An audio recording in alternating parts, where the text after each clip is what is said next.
Premier League football this Wednesday evening. Selhurst Park is the venue. It's dry, it's not that cold at all. There's a slight wind swirling around. And Tottenham are going to get us started. Brian Hill standing inside the centre circle with his hand on his hips. Glenn, you looked at me there when I said it's not cold. I think that depends where you're from, doesn't it? Do you know what the overnight temperature was in London last night? Overnight, low, 12 degrees. Yeah, that's not cold, mate. No, that's good, that's good. I'm happy with that. Glenn wearing his sleeping bag coat away to my right-hand side. As play is underway. Tottenham trying to launch it along towards the Crystal Palace penalty area. Oliver Skip, big game for him, big evening. His third Premier League start of the season. He's only had a total of 131 minutes in the top flight on the pitch this campaign. He's in place of Basuma, who had become a regular in the team in recent times. However, Yves Basuma, the summer signing from Brighton, is suspended this evening, having picked up the 5 yellow cards. And by the way, tonight, Harry Kane is in that situation. If Harry Kane was to pick up a yellow here, he would miss Tottenham's next league game, which is the North London derby. Kane, who has never been suspended in his career for accumulating yellow cards, but that is one to look out for this evening.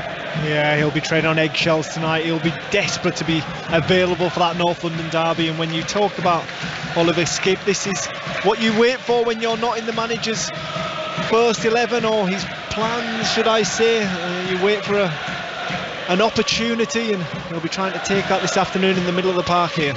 Nottingham Forest leading at St Mary's, 0-0 between Leeds and West Ham. The commentary of that right now on Sports Extra, and just getting underway now at Villa Park. Aston Villa against Wolves. But this is Selhurst Park, 0-0 between Crystal Palace and Tottenham.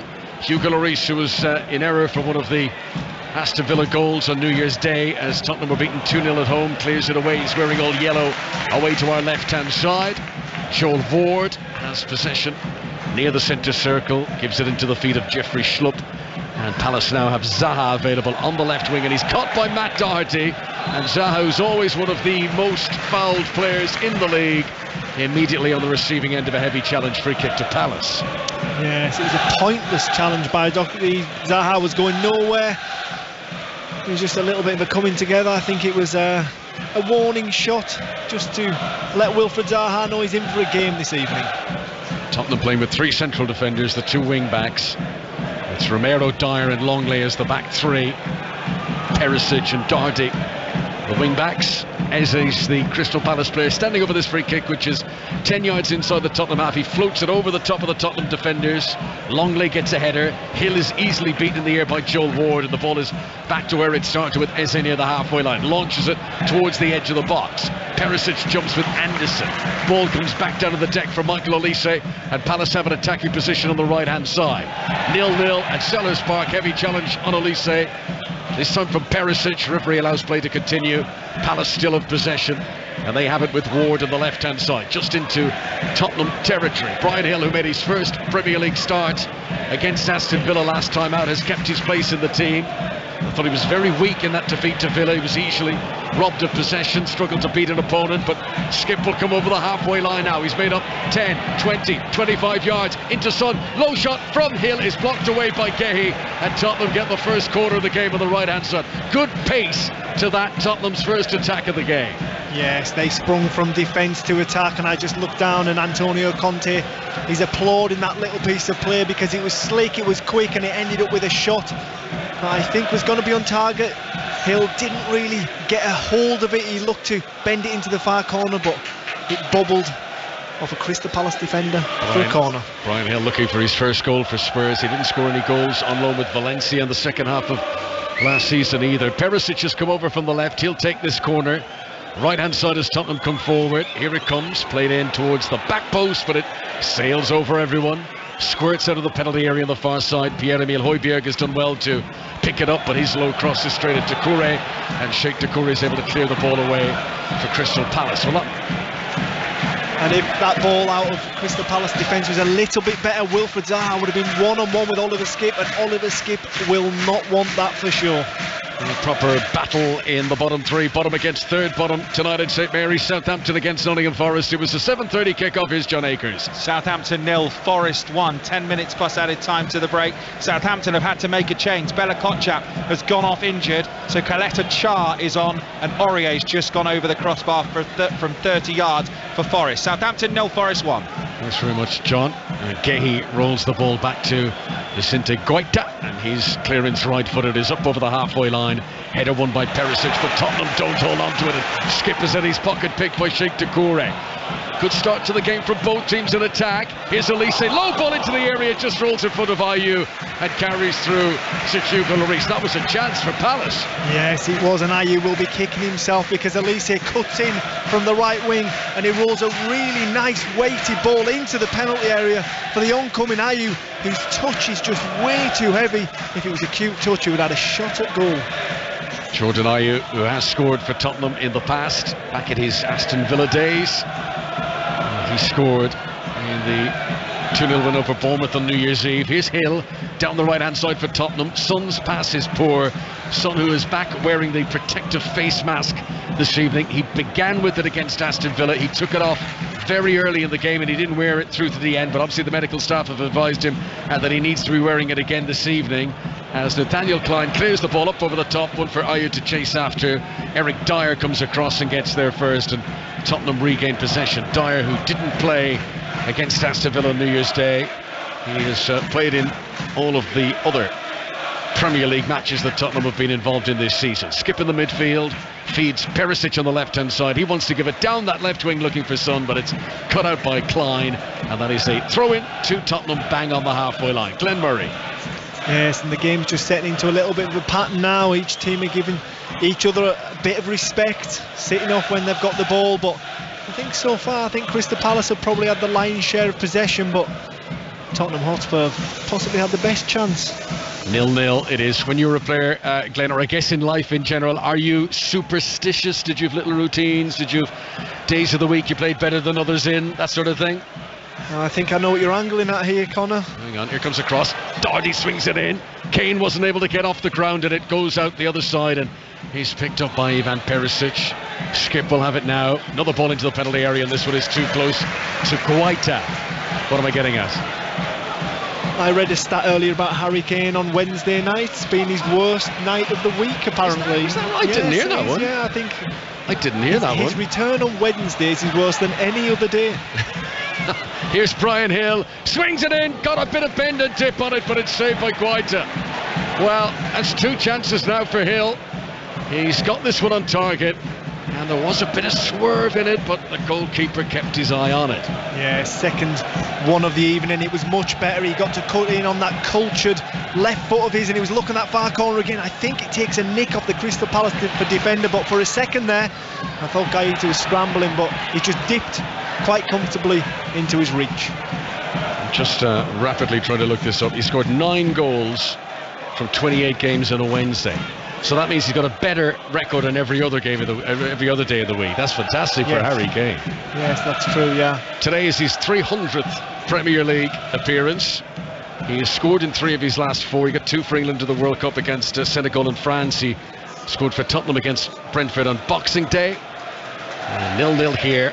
And they are also underway the other 8 o'clock kickoff tonight in the Premier League. It's Aston Villa against Wolves. Villa, who beat Tottenham on New Year's Day. Here's Pat Murphy. 0-0 here. Decent start from both sides. Villa rolling the ball around.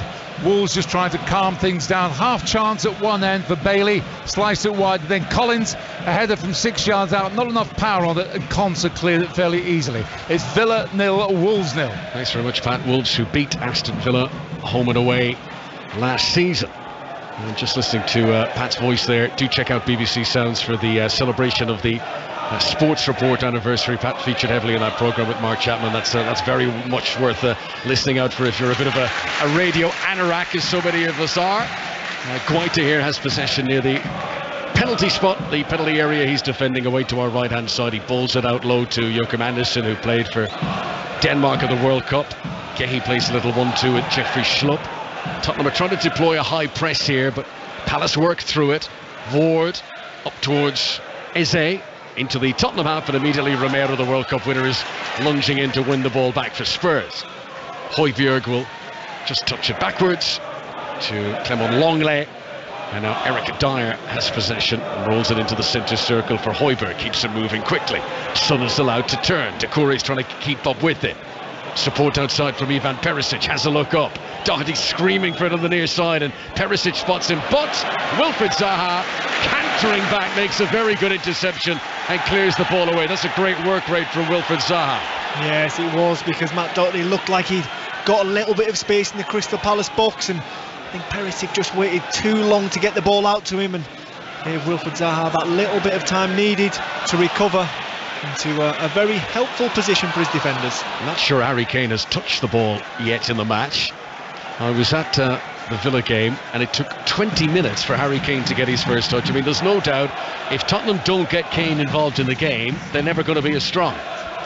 No, without doubt, and they need to create for him first and foremost, especially in this fixture, because Harry Kane in his last 6 games against Crystal Palace have 5 goals and 3 assists. Here comes Zaha down the other end. Romero decided early he was going to slide, and he cleanly wins possession and puts it out for a corner. Corner to Crystal Palace.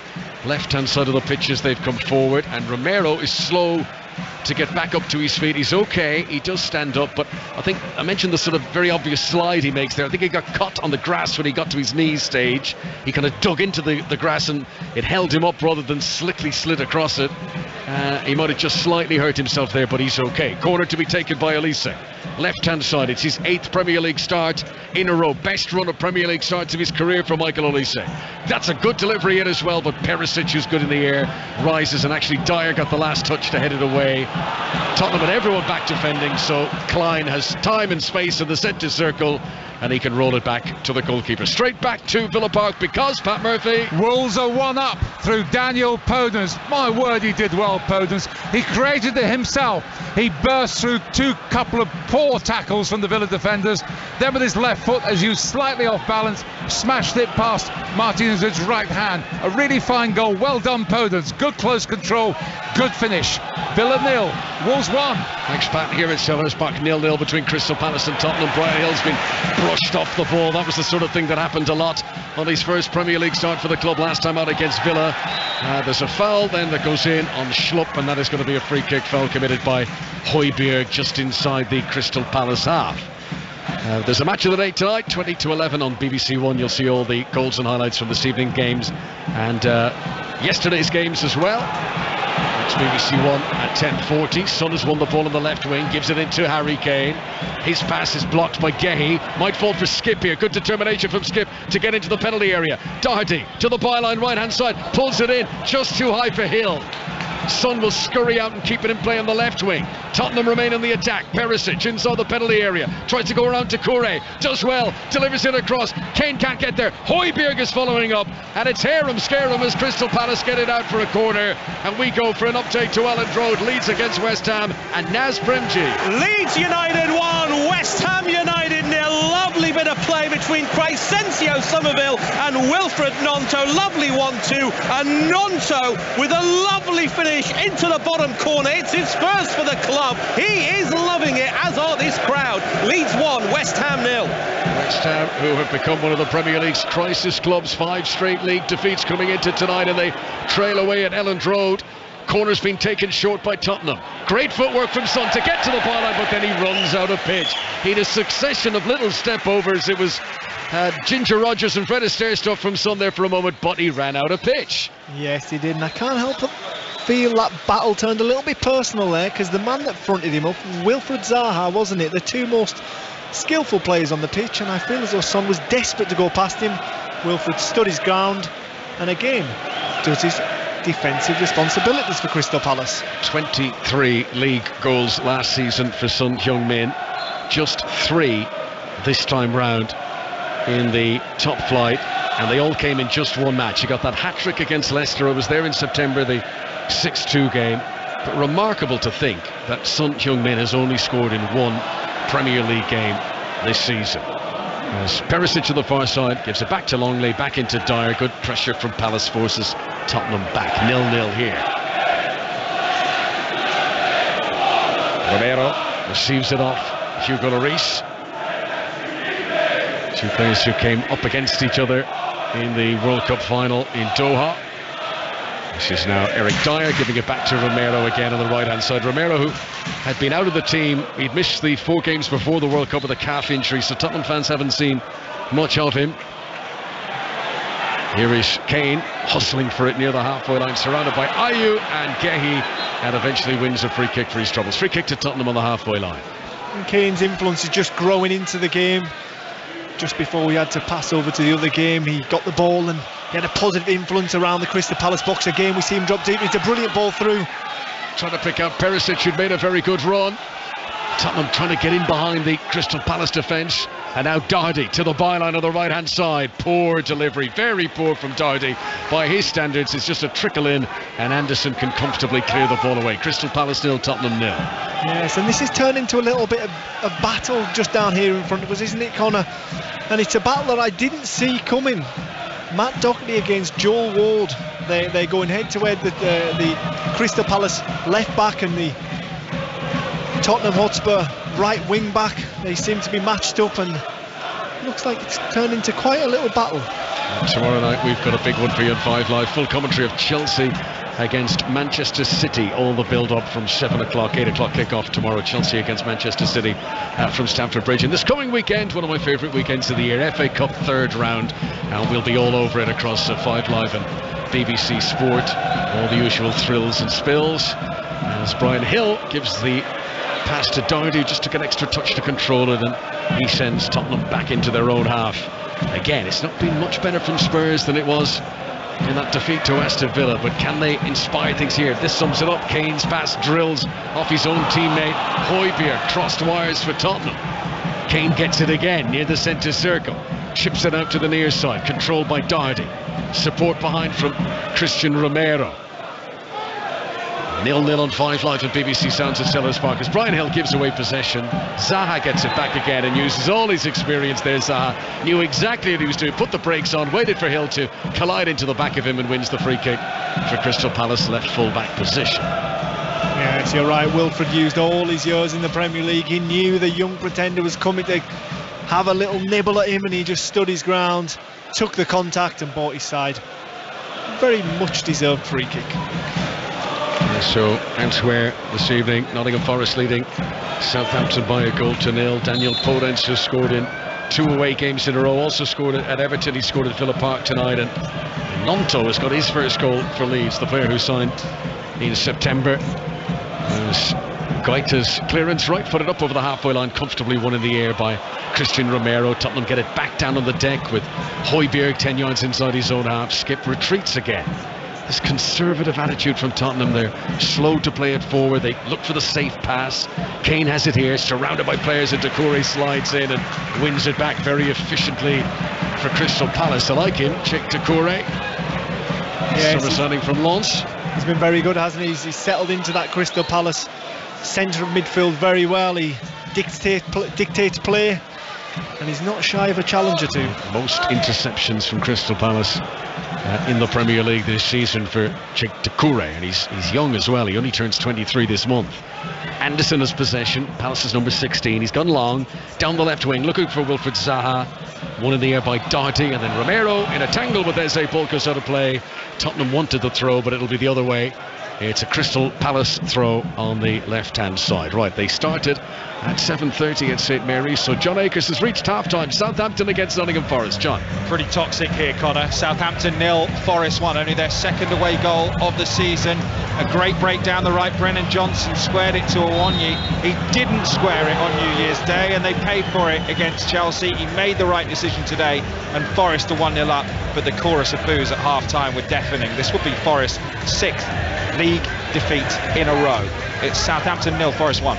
Southampton, who've had 3 wins this season, same number as Wolves and Forest and Everton, but they find themselves bottom of the table here at Selhurst Park. Brian Hill's allowed to turn again, wearing the green boots. He pushes it in front of Doherty down the right wing, gets to within 10 yards of the byline, pulls it back to Hill again, corner angle of the box. Schlupp had done well to get back goal side and hold him up. Now Son, pocket of space, has a look up, sends it low into the feet of Harry Kane, tries to take it with him, and Gehi was there. Rock solid Mark Gehi, and he clears away for Palace. One for Ayew to chase, and Dyer gets there first. Palace defence holding firm for now.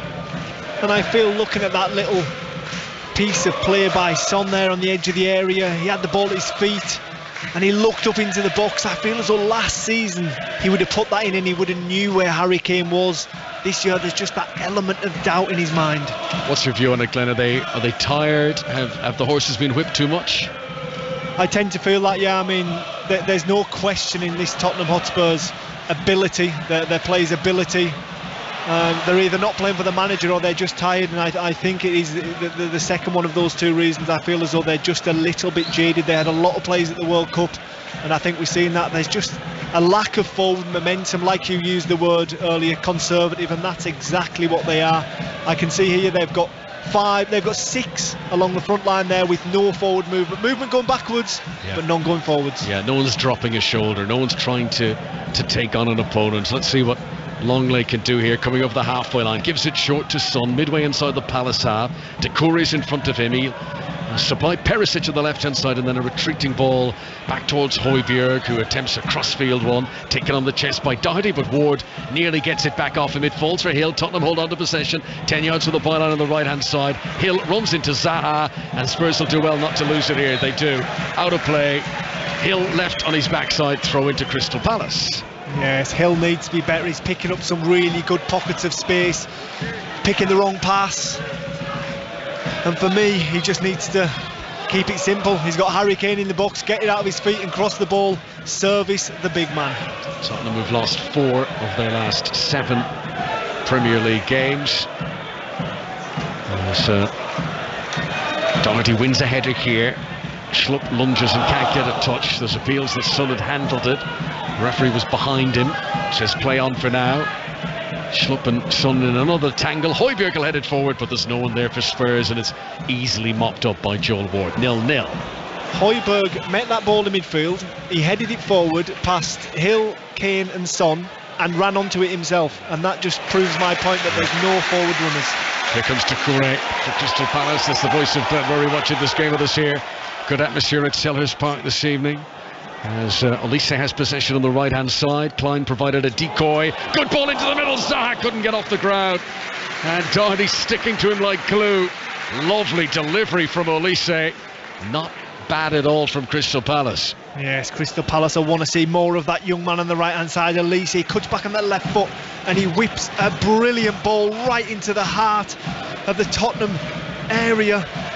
And it's Doherty with a really brilliant piece of defending, a cute little touch, just bumped Wilfried Zaha before the ball arrived, put him off his jump, and before he knows it, the ball's past him. Leeds started this evening just 2 points above the relegation zone. They are hosting Elland Road at West Ham. Here's Nels Premji. Leeds 1, West Ham 0. Leeds dominating possession. They look more determined and quicker. West Ham, as it stands, Connor, because of that Wilfried Gnonto goal and results elsewhere, dropping to second bottom in the league. Leeds 1, West Ham 0. And the two Spanish managers coming head-to-head. Emery and Lopetegui at Villa Park with Pat Murphy. And Wolves are not just leading by 1-0, but they're streets ahead of Aston Villa. They're playing them off the park. They've had 4 corners in the first 15 minutes. Martinez has just had to save 1-on-1 to deny Diego Costa, and they conceded a splendid goal from Daniel Podence. Dropped his shoulder, evaded a tackle, left foot finished there. Very good value, Wolves, for the 1-0 lead at Villa Park. Thanks very much, Pat. So as things stand this evening in the Premier League, Nottingham Forest to be moving out of the bottom 3. Everton, heavily beaten last night, would drop in there. West Ham would be second bottom. Southampton bottom of the table. Wolves could be moving out of the relegation zone as well. It's so tightly packed and compacted down there. I mean, I feel that those relegation places are going to change a lot. Every match day now, we're going to get people moving up and down. Yeah, without doubt. And people ask for your opinion, who's going to go down, and it's potluck at the moment. It's whoever can put a run together. There's so many teams that are so tight down there. Confidence is low, lack of strikers, lack of goals. There's one thing it's entertaining, Connor. Yeah. Glenn Murray is back at his old stomping ground tonight at Selhurst Park with us here on 5 Live. As Gay's attempted clearance out towards Klein is too high, and that's going to give a throw in to Tottenham. Perisic runs, acts as ball boy, retrieves it quickly and takes the throw in. Højbjerg to the near touchline to Matt Doherty. Doherty scored against Palace back in his Wolves days. Delivers it across. Harry Kane a mile out, tries to head it in well wide of the target again, but he was only just inside the penalty area. It would have taken a stunning header for Kane to score from there. Yeah, it would have. He was making his run into the box. The ball was behind him.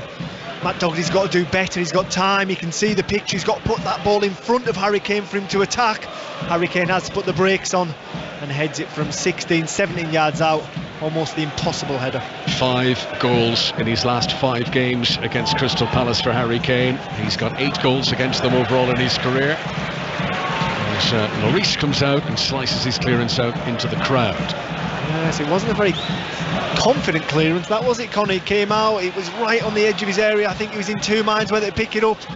He decided to kick it, but it didn't look very comfortable for the French goalkeeper. He's not looked comfortable all season. He made a mistake against Villa last time out. That was the 3rd mistake he'd made that led directly to a goal this season, as Eze through the legs of Romero tries to set up Zaha, but there's just too much on it, and it carries through to Lloris, who's able to come out of his 6-yard box and make the save. Another dangerous attack from Crystal Palace, but Hugo Lloris, the numbers don't look well from this season. His save percentage, the lowest it's been in 10 seasons, and he's made more errors leading to goals than any other, not only any other goalkeeper in the Premier League this season, but I think only once in his career he's made more errors in entire seasons than he has in the first half of this one. So you add it all up, and Hugo Lloris is not inspiring the confidence that he would have done in the past, as Doucouré tries to send one over the top and Zaha is prevented from getting there. Son will pick it up near the centre circle.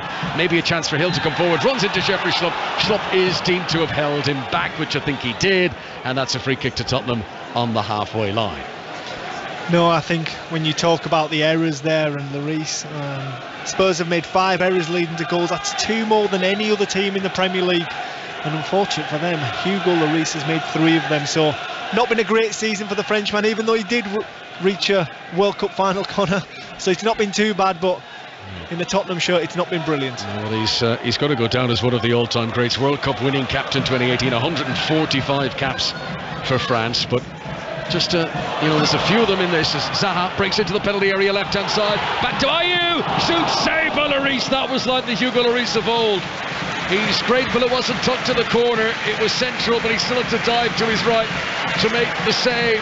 Ayew wasn't tempted by the presence of Olise outside him. He could have sent it one more, but it's a shot on target, and Lloris makes the save for Spurs. Yes, he does, and it's Wilfried Zaha that gets Selhurst Park off their feet. He plays it to Ayew, and Olise is in acres of space on the back stick. He should have rolled his teammate in, he doesn't, but he does pull a brilliant save out of Hugo Lloris. Poor pass by Harry Kane though gives up possession. Then Nathaniel Klein is fouled by Ivan Perisic. Free kick to Crystal Palace just inside their own half. And that's the real first sighter of goal for either team, isn't it, Connor? There inside the box, Brian Gill's had a couple of opportunities, but that one there, that's the first opportunity, and Lloris is going to his left and he has to get down to his right. It's a really, really good save by the big Frenchman. Ayew, who got his first Premier League goal of the season last week, and 0-0 it remains. Villa feels are getting closer and closer back to Elland Road. Leeds and West Ham and Naz Prenji. Got a VAR penalty check. It would be a penalty for West Ham. Currently, we're seeing the VAR pictures. It does look very, very dodgy for Robin Koch. It's a foul on Thomas Soucek in the area. We're still waiting on the referee to go over, and David Coote is being asked to go and have a look at the coverage. So come back to me, Connor. It could well be a West Ham penalty. All right, Paul Tierney's the VAR at Elland Road this evening. We'll be back if that results in being a spot kick back to Naz. Here comes Klein on the attack for Crystal Palace down the right hand side, hangs in across. Doherty's header isn't very convincing, gives it straight to Zaha, but then when Zaha tries to take him on, Doherty makes a better challenge and puts the ball out for a corner to Crystal Palace down the left hand side. We've not played half an hour yet. Entertaining game, but no goals at Selhurst Park. No, not yet, but Crystal Palace very much in the ascendancy, and the reason for that is that they're getting the ball to Michael Olise, who is starting to dictate play here at Selhurst Park. So the corner will be taken by Olise. Left-footed delivery, just floats it in, high, sailing, headed by Longley, not very far. Back into the mix by Ward on the edge of the penalty area. Højbjerg rises, head tennis in and out of the Tottenham penalty area. Schlupp tries to get it down to have a shot, he can't. Bounced away from him, it's real pinball stuff as Zaha gets it on the deck, has a little drag back to himself. Swing of the hips to elude Brian Hill. Support behind from Olise. Nice ball into the feet of Eze. Schlupp now, this is neat and tidy by Palace at the back post. Gehi was up there and Longley did just enough. Corner, that's very good for Crystal Palace, 0-0. Yes, Crystal Palace have starting to find their groove in this game here. They're playing between the lines, they're playing in their midfield. Elise and Eze starting to link up with Zaha getting the ball. They're putting pressure on Spurs here. Ahead of the corner here, back to Ellandrone and Nasprengi. The ball is on the penalty spot. It's going to be Lucas Paquetá. David Coote looked at the coverage and made the TV signal. It is a penalty to West Ham to level this game. Ilan Meslier doing all he can to delay the spot kick, but this would be a first goal for Lucas Paquetá in West Ham colours. The goalkeeper is nowhere near his line at the moment, Connor, and now we are going to see the Brazilian Lucas Paquetá against Ilan Meslier. You can hear the boos around Ellen Road. Paquetá stumbles, got up, and he puts it into the top corner, and West Ham are level. A first goal for Lucas Paquetá. It's Leeds 1, West Ham 1. Thanks very much, Naz. Commentary of that right now on our sister station Sports Extra. Paquetá, who scored for Brazil against South Korea at the World Cup, gets his first West Ham goal there from the penalty spot. So 1-1 there, 0-0 here at Selhurst Park. Crystal Palace on the attack with Klein to Elise. Right-footed cross is very dangerous, and Romero on the edge of his 6-yard box does his best to head it away. Joel Ward back into the mix for Palace. Ayew wanted to cushion it down for Eze. Now Anderson's been urged to shoot. Left-footed. What an effort! And it hits the side netting. It hit the advertising board behind into the side netting on his left foot. Joachim Andersen put his laces through that, but it's wide of the target at Crystal Palace 0, Tottenham 0. Yes, just wide of the target, and we heard everyone in the stadium shout shoot, but as he cut back onto his left foot, I thought he was going to pass it. He doesn't, he let a rocket off, and the ball is swerving all over the place, and it just drifts past Lloris left-hand post. Free kick to Palace midway inside the Tottenham half. Oliver Skipp is the guilty party. Skipp is only making his third Premier League start of the season. He didn't feature at all this season of the Premier League until October. He had a fractured foot.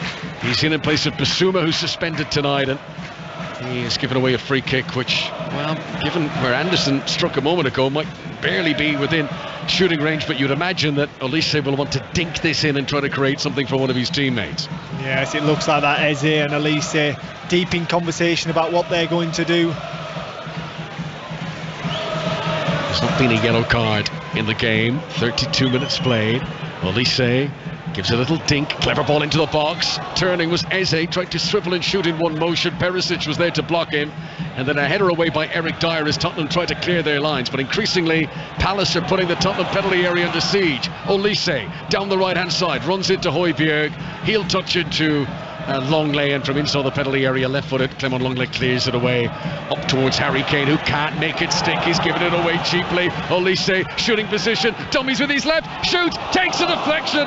Lloris was on his knees, and it bounces, trickles, and goes out for a corner. It's more Crystal Palace pressure, and the Palace fans are thoroughly enjoying this now. Absolutely brilliant from Michael Olise, driving into the Spurs box. He rolls his foot over the ball, faking to shoot, cuts back onto his left again, and he just hits the toe of Eric Dyer and takes it out for a corner. Olise, who's just such a naturally two-footed player. You never know if he's going to hit it right foot, left foot. Here he is on his left foot at the moment, up against Brian Hill.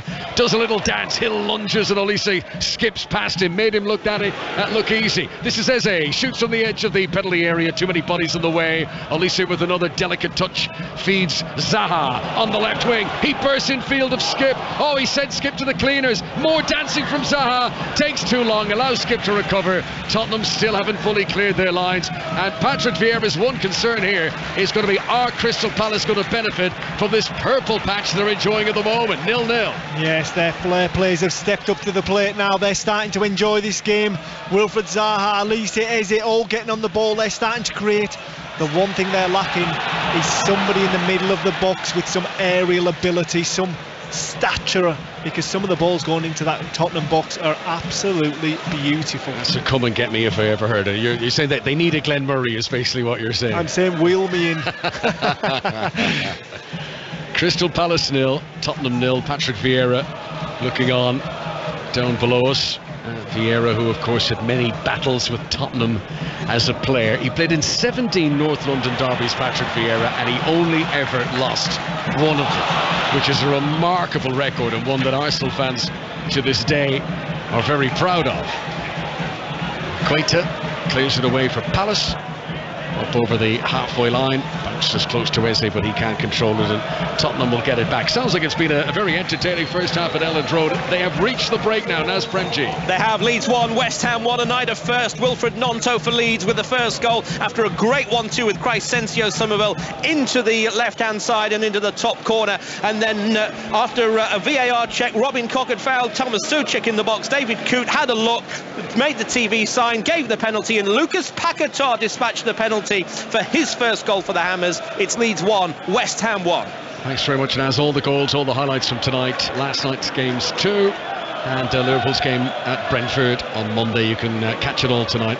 Match of the day at 10:40 on BBC One. Here at Selhurst Park, Tottenham have possession. Eric Dyer just outside his own penalty area. Tottenham who host Portsmouth in the FA Cup on Saturday. Then it's the North London derby the following weekend, and then 2 games in very quick succession against Manchester City. One of those was delayed earlier on in the season. That's where they're playing 2 back-to-back. Fulham in the middle of those 2, but some tough games coming up for Antonio Conte in the next few weeks. This is Dyer up to the halfway line, short to Brian Hill, shows too much of it to Schlupp.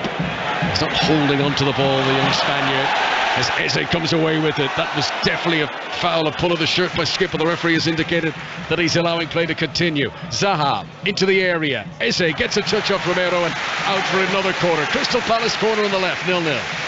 And Oliver Skipp in the middle of the park is starting to find things difficult because the Crystal Palace players are skipping by him with ease. He needs to start putting a foot in. So Palace have had a whole succession of these corners now. Anderson has gone forward. Gehi is up there. Tottenham have pulled everyone back deep in the penalty area to defend it. It will be Michael Olise to take the corner from the left-hand side. And a whole rush of Palace players run to attack it. Comes off the shoulder of one of them and bounces comfortably into the arms of Hugo Lloris, wearing all yellow, away to our left-hand side. This is 5 Live and BBC Sounds. Mentioned there the FA Cup, Tottenham taking on Portsmouth at the weekend.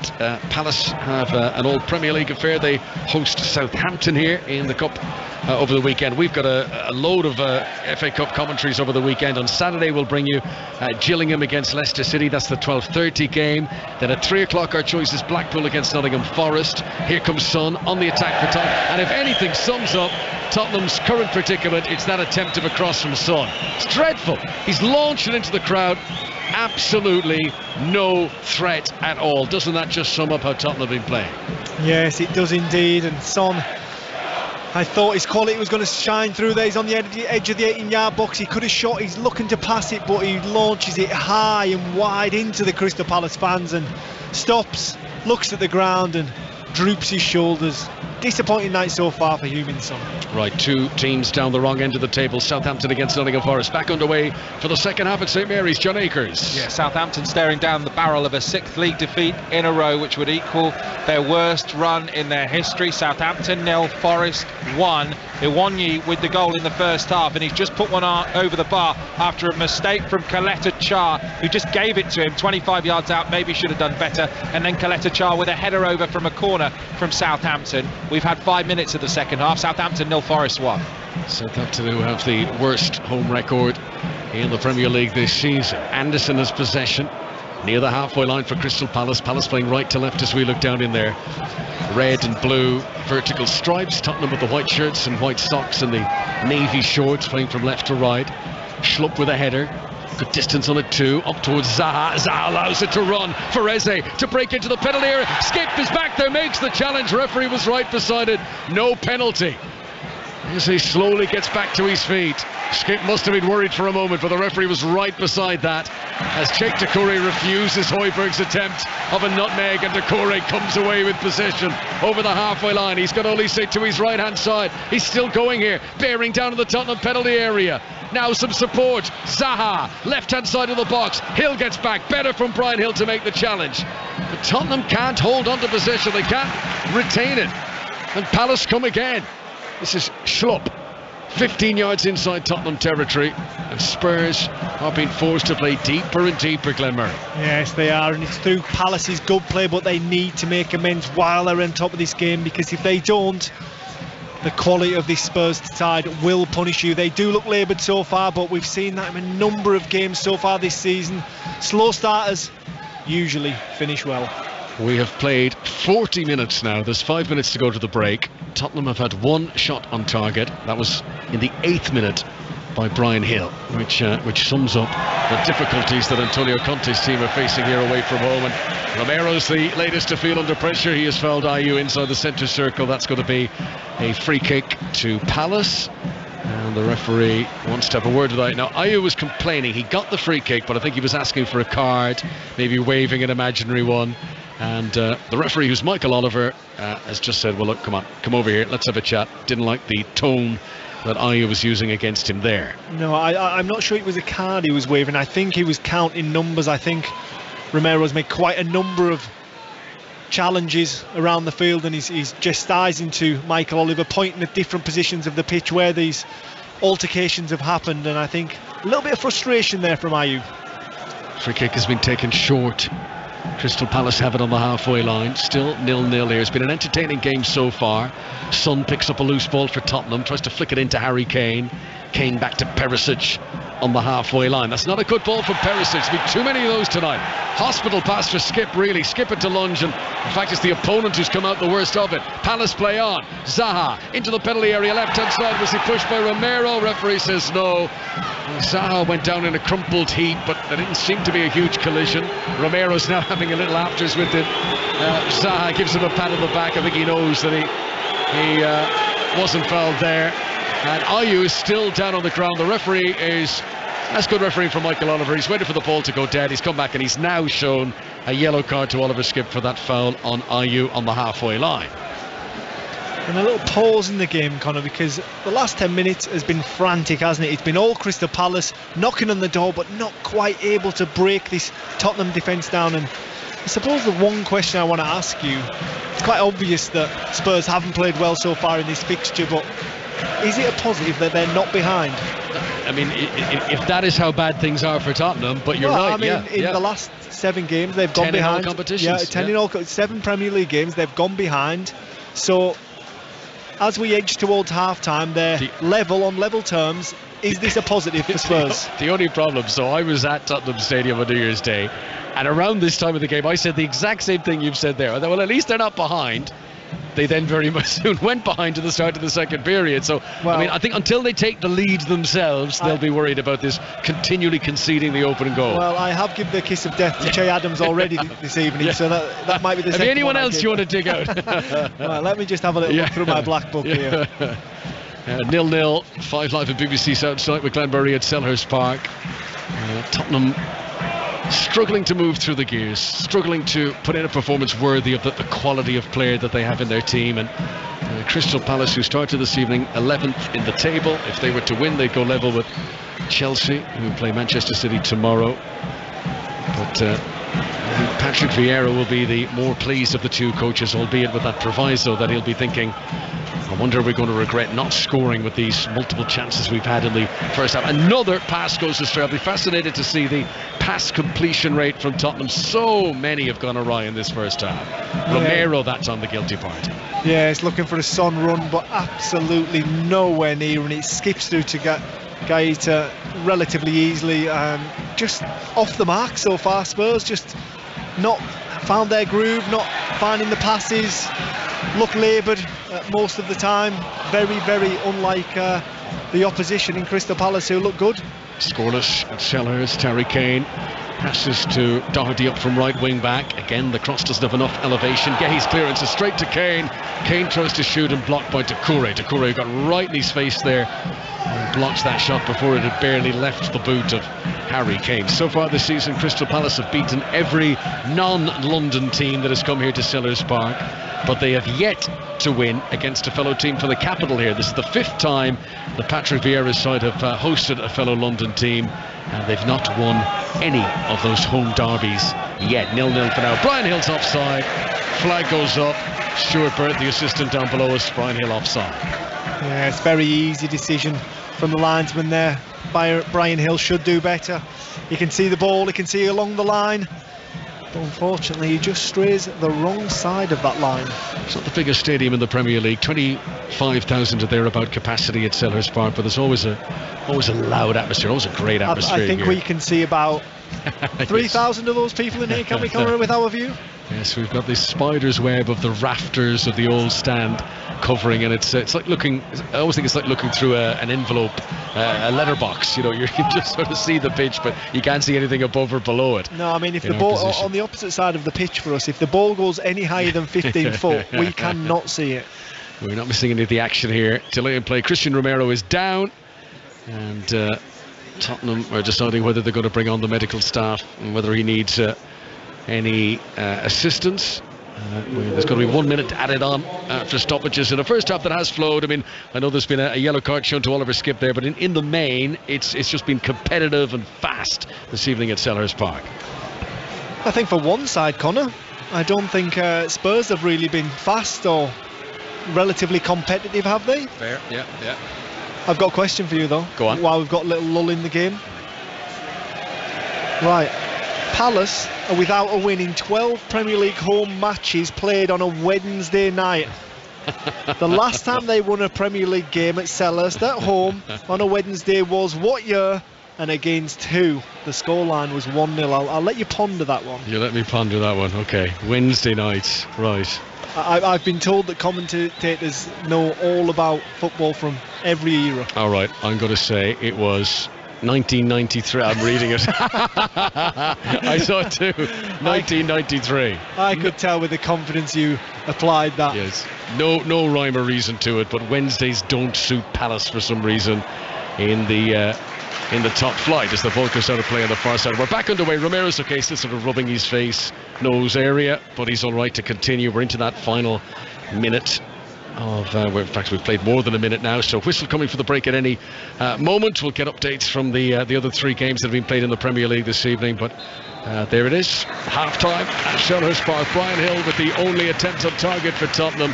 There were a succession of chances for Crystal Palace, the best of them for Jordan Ayew, who swiveled and shot but couldn't quite tuck it away from Hugo Lloris, gave the goalkeeper a chance to save it. And Palace will hope to build on their momentum to get a goal in the second half. Tottenham in need of a shake-up, and it'll be an interesting half-time team talk for Antonio Conte, who's got his hands plunged deep in his pockets. He's walking down, just brushing that floppy fringe of hair of his as he makes his way towards the tunnel in the corner away to our right-hand side. Crystal Palace 0, Tottenham 0 for now. Thank you, Conor. Thank you, Glenn. I mean, the general consensus here, Glenn, is that the emphasis in the second half is on Tottenham to be better. Yeah, pretty much, Fletch. That is what this game has been. It's been a performance from Tottenham Hotspur that we are used to seeing, I think, over recent weeks. Underwhelming, but I suppose the one positive is that they're not behind. Yep, thank you very much. Have a half-time cup of tea. Second half to come then from Selhurst Park. 0-0 between Crystal Palace and Spurs. Jim says Spurs running the second most distance this season is so misleading. They've been chasing shadows and getting nowhere. Wolves have got somewhere though first half, Pat Murphy. They've played Villa off the park in this first half. They lead 1-0 through a splendid goal created by Daniel Podence after a neat interplay with Moutinho, who's been outstanding in midfield, dropped a shoulder, got through Louise's tackle, fired left foot. It's a splendid goal. They forced corner after corner earlier. Moutinho and Neves have been superb in midfield. Villa have been awful, and on the break Martinez had to spread himself to block Núñez. Mings sliced over his own bar. It's chalk and cheese from their excellent performance against Tottenham at the weekend. They've got to be better than this in the second half. Now then, Mr. Emery, what have you got? Because at the moment Wolves are deservedly ahead at Villa Park, 1-0. Thank you, Pat.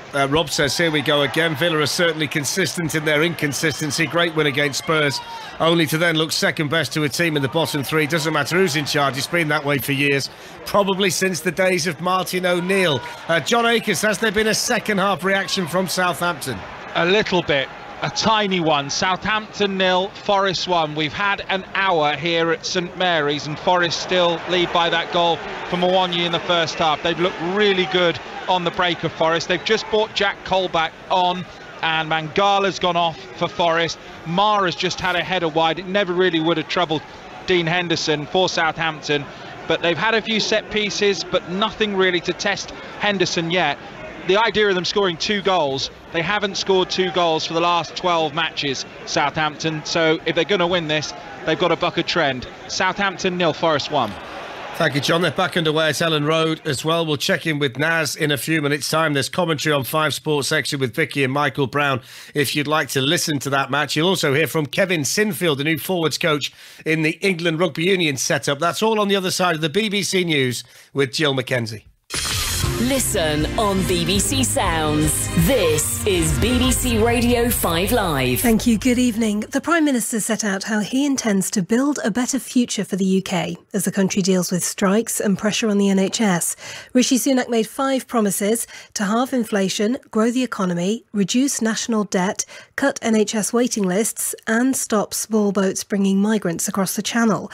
Our political editor is Chris Mason. The big challenge for Rishi Sunak, given the political and the economic inheritance that he's taken on, is can he deliver enough, quickly enough, on a tight time frame with the general election now within 2 years. Tomorrow, it'll be Keir Starmer's turn to set out his alternative vision as both men grapple, if you like, to be seen to be the competent and potentially inspiring managers of a rather gloomy era.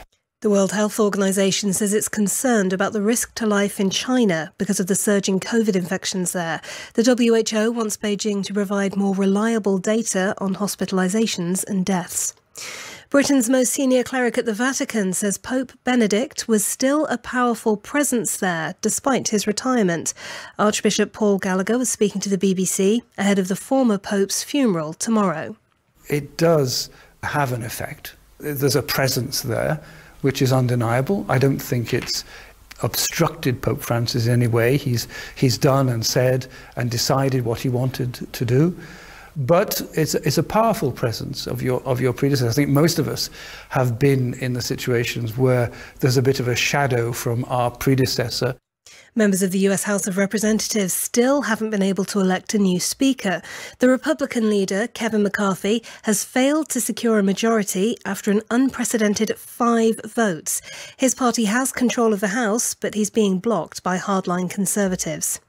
And authors from around the world have been paying tribute to Faye Weldon, who's died at the age of 91. She published more than 30 novels and was probably best known for writing The Life and Loves of a She-Devil. The FA Cup. Expect everything. The top upset is on! Third round coverage this weekend. Would you believe it? Including Gillingham versus Leicester City, Sheffield Wednesday, Newcastle, and on Friday night, Manchester United v Everton. what a shot! Get all the third round action. Friday from 8 on 5 Live and BBC Sounds. This is 5 Live Sport with Darren Fletcher. So they're well underway in the second half at St Mary's. Southampton 0, Forest 1. Kevin Sinfield on the way, but Naz Premji, it's all turned around at Ellen Road. Absolutely. Leeds 1, West Ham 2. Cover your eyes, Leeds fans. Brendan Aronson has given the ball away inexplicably into the path of Gianluca Scamacca, who's about 25 yards out, and he's hit a low drive. It's gone in off the post, and West Ham are ahead. It's Leeds 1, West Ham 2. Thank you, Naz. As I say, Southampton 0, Forest 1. Second half commentary to come. Crystal Palace against Tottenham. That's 0-0. And Wolves a goal up at half-time in the West Midlands derby at Villa Park against Aston Villa. An early goal in that game for Daniel Podence. One game in Rugby Union's Premiership Cup tonight. London Irish 14-0 up on Bath. You can listen to that on the BBC Sport website and app.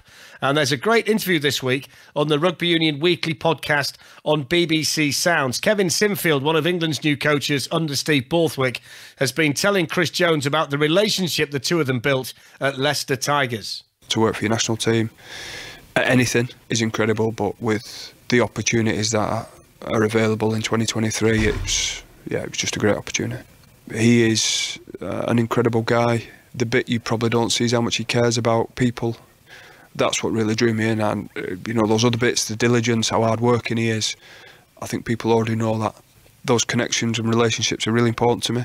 They were at Leicester, they have been in my playing career, they are in my personal life. But people need direction, people need clarity, and I think when you get clarity, players take confidence from it and know exactly what their job is. We will hopefully provide an environment where there's clarity, there's a togetherness, there's a fight, there's a spirit where they look after each other and care for each other, and that's really important to us. We know what you were all about as a player. How would you describe yourself as a coach? I want to help players be better every day. I want to help players improve. I'm an honest kind of bloke. I wear my heart on my sleeve. I think it's important to have those difficult conversations, and you don't have those conversations because you don't love or care about somebody. You have them because it's the opposite. You love and care about them. So I think when you finish playing, you're looking for something to fill that void of giving you that fulfilment, 30 odd times a year that I had as a player, and suddenly it's gone. So I think at times it's probably more fulfilling than playing. Really? Yeah. When you're helping somebody be better, it's a far greater gift than doing it yourself, and you get a lot more reward from it. Seeing people glow and have a spirit about them, that they're in an environment that supports them and wants them to be better, I think that's a really good play. I've probably changed the last couple of years, and some of that's down to my good mate Rob Burrow. Is that, where you've become more selfless? Because as a player, you've often got to be quite selfish. Possibly. I like to think he was quite a selfless guy anyway, and I was captain for 13 years at a club. I don't think you can be a captain and be a selfish bloke. I just don't think the two sit hand in hand. But what I would say is, over the last couple of years, you understood that we're not here for a long time, and you've got to try and make the best of it. And how you spend your time and where you spend your time and what you go after is the bits that are important. And now I spend a lot of my time trying to help other people, and I'll get a real buzz out of that. And those themes that you touched upon a bit there, helping Rob for the charity raising, has that been helping your coaching, do you think, as well? Yeah, massively. Yeah. I do my best thinking, and I'm at my clearest when I'm running. Right. Put the two together, running and then trying to raise awareness and funds for the M&D Association. Trying to show Rob that I'm willing to fight like he fights, in a very, very different way, I must say, but trying to show him that we care about him. Yeah, absolutely. That's the very impressive individual, Kevin Sinfield. How can you not fail to be inspired by a man like him? You can hear more of that interview in the Rugby Union Weekly podcast on BBC Sounds. Second half coming up from Selhurst Park. Crystal Palace, Tottenham. Before that, let's head back to St Mary's. Southampton Forest. John Akers. This next 22 minutes plus added time is massive for both sides. It's Southampton 0, Forest 1. Southampton have run the changes. A triple change from Nathan Jones. Adam Armstrong, Aribo and Edozie, all attacking players on. Lavia, Perot and Mara have gone off. It looks like they've switched to a back four. Plenty of the fans around me wanted to see that in previous matches. They haven't looked solid as a 5, Southampton, in this game, and they haven't tested Dean Henderson still. Forest are about to make a change as well. They are bringing off Morgan Gibbs-White. On comes Gustavo Scarpa, the Brazilian, for his first match in the Premier League, standing there with his base layer on, his yellow base layer, ready to make his Premier League debut. Goes down on one knee. He's about to take the field with Forest, his team, leading by a 1-0. I tell you what, John, if you look at this from a Southampton perspective, they're playing a team who scored 1 goal away from home before tonight. They knocked the ball around quite nicely in central midfield, but in terms of causing a problem for Forest defensively, we haven't really seen anything. Credit has to go to Forest, though. I think they've looked really good as a unit. This is the most settled I've seen Forest so far this season. They seem to know their jobs. They're soaking up pressure. They're defending well and with heart, and they've broken really well in this game. Southampton, to me, look lacking in confidence. They don't look to me like they can play a 5 with these players. I don't see them regularly enough. I saw them on Boxing Day. They got torn apart by Brighton playing the 5. It's just been too easy for Forest to get in around the sides on the break. And as you said, have shown very little in the final third. Che Adams had a really good chance in the first 5 minutes. He had to score. Might have been a different game.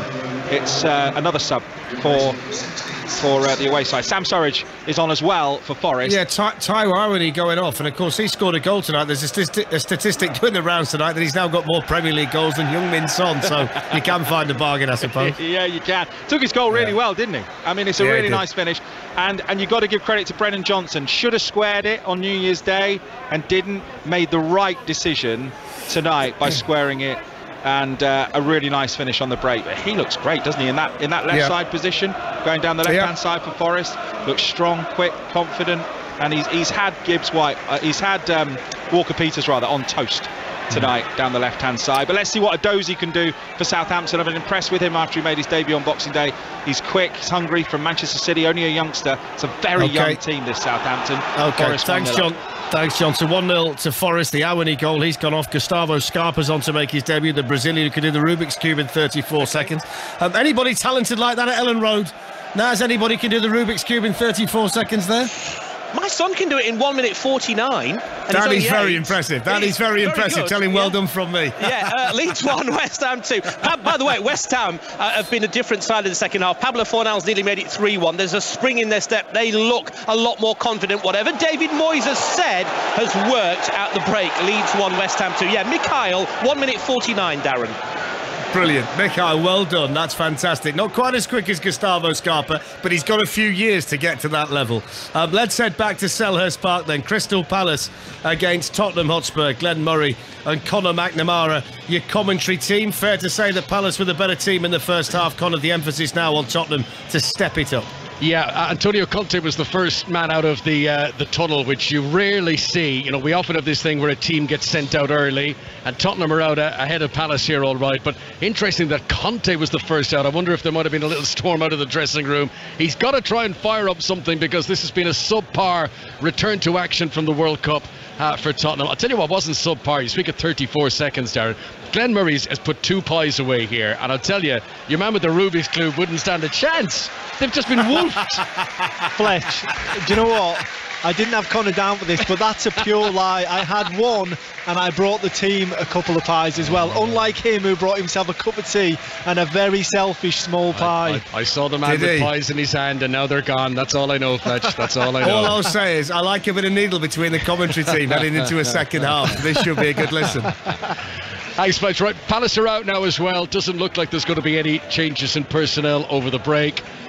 Palace will be attacking the end away to our right-hand side in this second period. They had a flurry of chances in the first 45, but weren't able to beat Hugo Lloris. Good deliveries, particularly from Olise, who stood out. Can they find that killer instinct in this second period, or can Tottenham maybe nick one, get their noses in front, settle down a little bit and play as we know they are capable of? Doesn't look like there is going to be any changes over the break, so before they kick off, let me remind you of the teams. Go out to the goalkeeper for Crystal Palace. Back four of Klein, Anderson, Gehi and Ward. It is Olise, Doucouré and Schlupp in the midfield, and a front three of Ayew, Zaha and Eze. For Tottenham, 3-4-3. Lloris the goalkeeper, Romero, Dyer and Longley are the defenders. Doherty and Perisic in wide positions. Højbjerg and Skip in the middle. Skip, who was booked in the first half. And the front three, Hill, Son and Kane. Palace will get us back underway for the second half. Olise back to Anderson. Anderson clips it out towards the left wing, where Doherty jumps and wins the header. So what you're saying when it comes to Conte entering the field before anyone else? Hang on, is Ayew into the penalty area right at the start of the second half, and his shot is blocked away by Dyer and out for a corner. Crystal Palace picking up just where they left off. Sorry, Glenn. I'm saying what you were saying about Conte entering the field first, that he said his piece and left in a blaze of glory. Something like that, yeah. Blaze is probably a good word. I guess if we're trying to pick out positives for Tottenham fans, they have scored a higher majority of their goals this season in the second half of their Premier League games. 0-0 for the moment. Corner to Palace, played in by Olise from the left hand side. Wouldn't quite sit up for Anderson. It does sit up for Ward, and he strikes it into the body/arm of Doherty. It goes out for a corner. Arm is probably by his side. If it struck the arm, it'll be another corner. 2 corners for Crystal Palace inside the opening minute of the second half. Yes, and I can see Patrick Vieira standing there, tall, stony-faced, but he'll be absolutely delighted with the way his side have started this second half here. It'll be Olise to take again. White boots. Right hand side as Crystal Palace comes forward, raises his left hand as a signal, plays it in right down the neck of the goalkeeper, and Hugo Lloris holds it on his goal line. Wants to release it quickly. Ayew shadow boxing in front of him to prevent him doing so. Eventually it's down the left wing from Lloris, and Højbjerg will sprint after it for Tottenham. Does well against Zaha. Zaha's tracking back to help out the defence, has really stood out tonight. Here's Kane, good vision, spots Doherty in the penalty area, right hand side, one touch to control and one to blaze over the crossbar, and that was never threatening. Guaita's goal away to our left hand side. So this second half is back with a bang. Chances at both ends already, and they'll be up and underway for the second half at Villa Park 2. Aston Villa against Wolves. Here's Pat Murphy. Just started, Connor. It's still 1-0 for Wolves, and regular observers of Wolves tell me that's the best 45 minutes they've played this season. They were superb. Let's see if they can build on that. They've made the substitution. Daniel Podence, who scored that splendid goal after 12 minutes. He must be injured. He's been replaced by Adama Traore. With his muscularity, aggression and pace, he could cause Villa problems if they chase the equaliser in the second half. And as for Villa, Ashley Young is off, and he's been replaced by Philippe Coutinho. Coutinho hasn't started a league game since October. Let's see what he can do. It may be that Young at 37. Chance for Tottenham, and Harry Kane will rise and score the header. Perisic's cross from the left-hand side, and boy did Tottenham need that.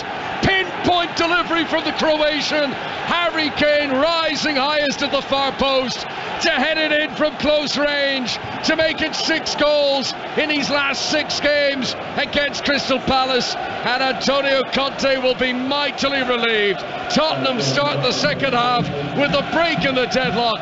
Crystal Palace 0, Tottenham 1. And that is always the fear when you're on top like Crystal Palace have been, that the quality of Tottenham Hotspur shine through, and he just had.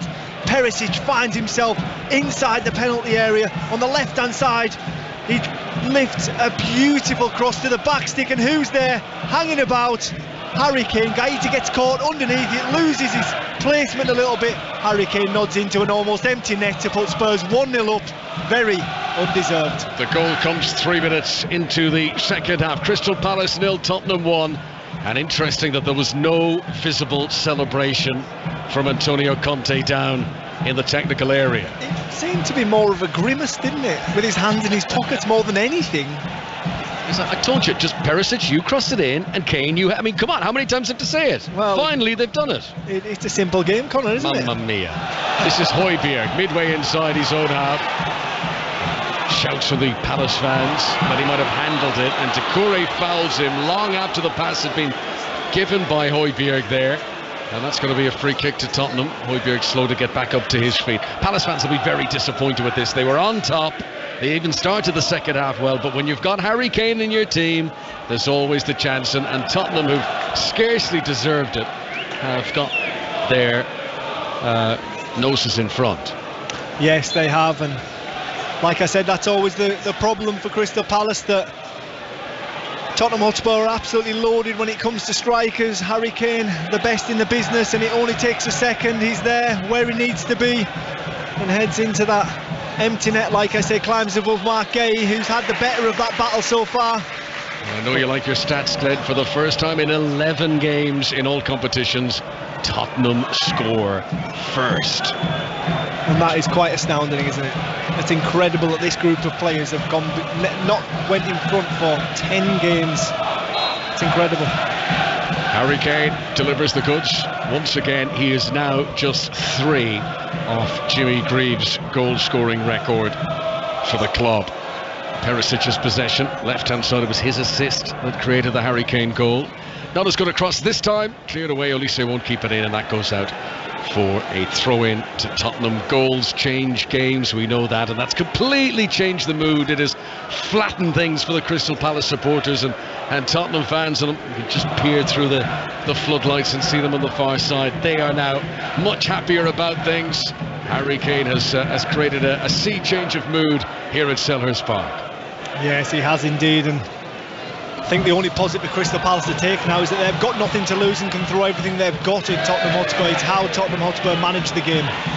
So all 4 away teams tonight in the Premier League are now leading. And a foul this time is going to be a free kick near the halfway line. Free kick to Tottenham for a foul on Longley. Palace have got to be careful with their discipline now. Yes, it only seems to be a matter of minutes since Spurs have gone ahead in this game, and the time wasting seems to have started already, doesn't it? The game management, should we call it, Connor? Yeah, absolutely. There's a few tricks up their sleeve here as Perisic comes in, and he's now complaining that Elise hasn't gone back the full 10 yards. Eventually we get the ball back in play. So Harry Kane tonight getting the goal for Tottenham in what is his 300th Premier League appearance. His numbers are fantastic. That is goal number 197 in the Premier League. Here is Ayew into the penalty area. Right hand side for Palace, back for Decore. All momentum and no accuracy, and he piles it over the crossbar away off target. Well, what was a beautiful little mazy run by Jordan Ayew down this right hand side. He took 3 or 4 Tottenham players on, a couple of little step-overs, and lays it back for Decore, who just puts all his hard work into the back of the stand. Let's go back to Elland Road. Commentary of this one on Sports Extra tonight. Leeds against West Ham, the latest from Naz Pemdry. Leeds 1, West Ham 2. Skamaka's goal has really given West Ham the advantage, and then the second half, they are a different side. The man who gave the ball away for that second goal, Brendan Aronson, he's off, as is Crescencio Somerville. Jesse Marsh acting with 2 substitutions, Harrison and Clicker on as they try to get back into this game. Leeds 1, West Ham 2. Leeds, who have conceded 3 goals in each of their last 3 Premier League home games. The natives will be getting a bit restless at Elland Road about that, but very important 2 goals for West Ham. Here come Tottenham again. Kane again! Shoots into the bottom corner. It was a simple low ball into the penalty area from Hill. One touch from Harry Kane to get it into his stride, and he struck it across the goalkeeper into the bottom corner, and that is 2 goals inside the opening 7 minutes of this second half, and Tottenham lead 2-0 from nothing. Harry Kane has dragged them back into it. As we've seen so often before, it's Harry Kane at the double. He's had a couple of little sighties in the first half. Second half, no mistakes. He plays the ball out to Brian Gill, who finds his run into the Crystal Palace penalty area. One touch and he drives it right across Gaeta into the far net, into the corner. Brilliant finish from Harry Kane. Kisses his finger and runs off towards the adoring Tottenham fans who are in dreamland here at Selhurst Park. I make that 2 goals in 6 minutes for Harry Kane. 48 and 54, and he's now up to goal number 198 in the Premier League. Now, we mentioned it's his 300th Premier League appearance. Alan Shearer, after 300 appearances, 196 goals. So Kane has got more Premier League goals in his first 300 appearances in this competition than Shearer did, more than Owen, Fowler, Ferdinand. Back down through the list, he's been the most effective. When Tottenham needed him most, he's shown up tonight.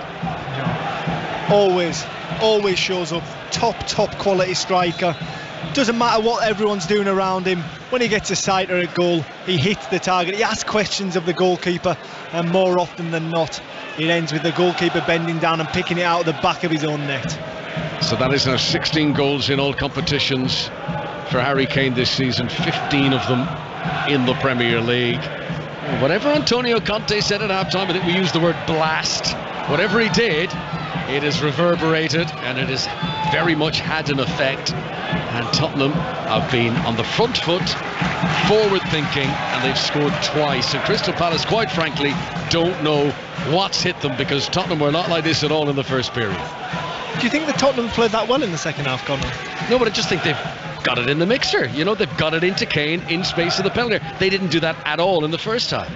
I just think that Kane, like you said, you used the word drag them, and I think he has. He's dragged them into a 2-goal lead that they do not deserve at all. But listen, that's what he does. That's why he gets paid the big bucks, and that's why they're so reliant on their number 10. So Harry Kane with the 2 goals that have Tottenham feeling a lot better about things now. And Crystal Palace, well, at 1-0 there's always the chance. 2-0 this becomes much more difficult. They've got the home advantage, but the fizz has been taken out of the bottle here It's a much flatter mood. All the noise of the moment coming from the travelling Tottenham fans far side of the stadium from us. Anderson goes long, stretching it out to the left wing, controlled in his midriff by Zaha.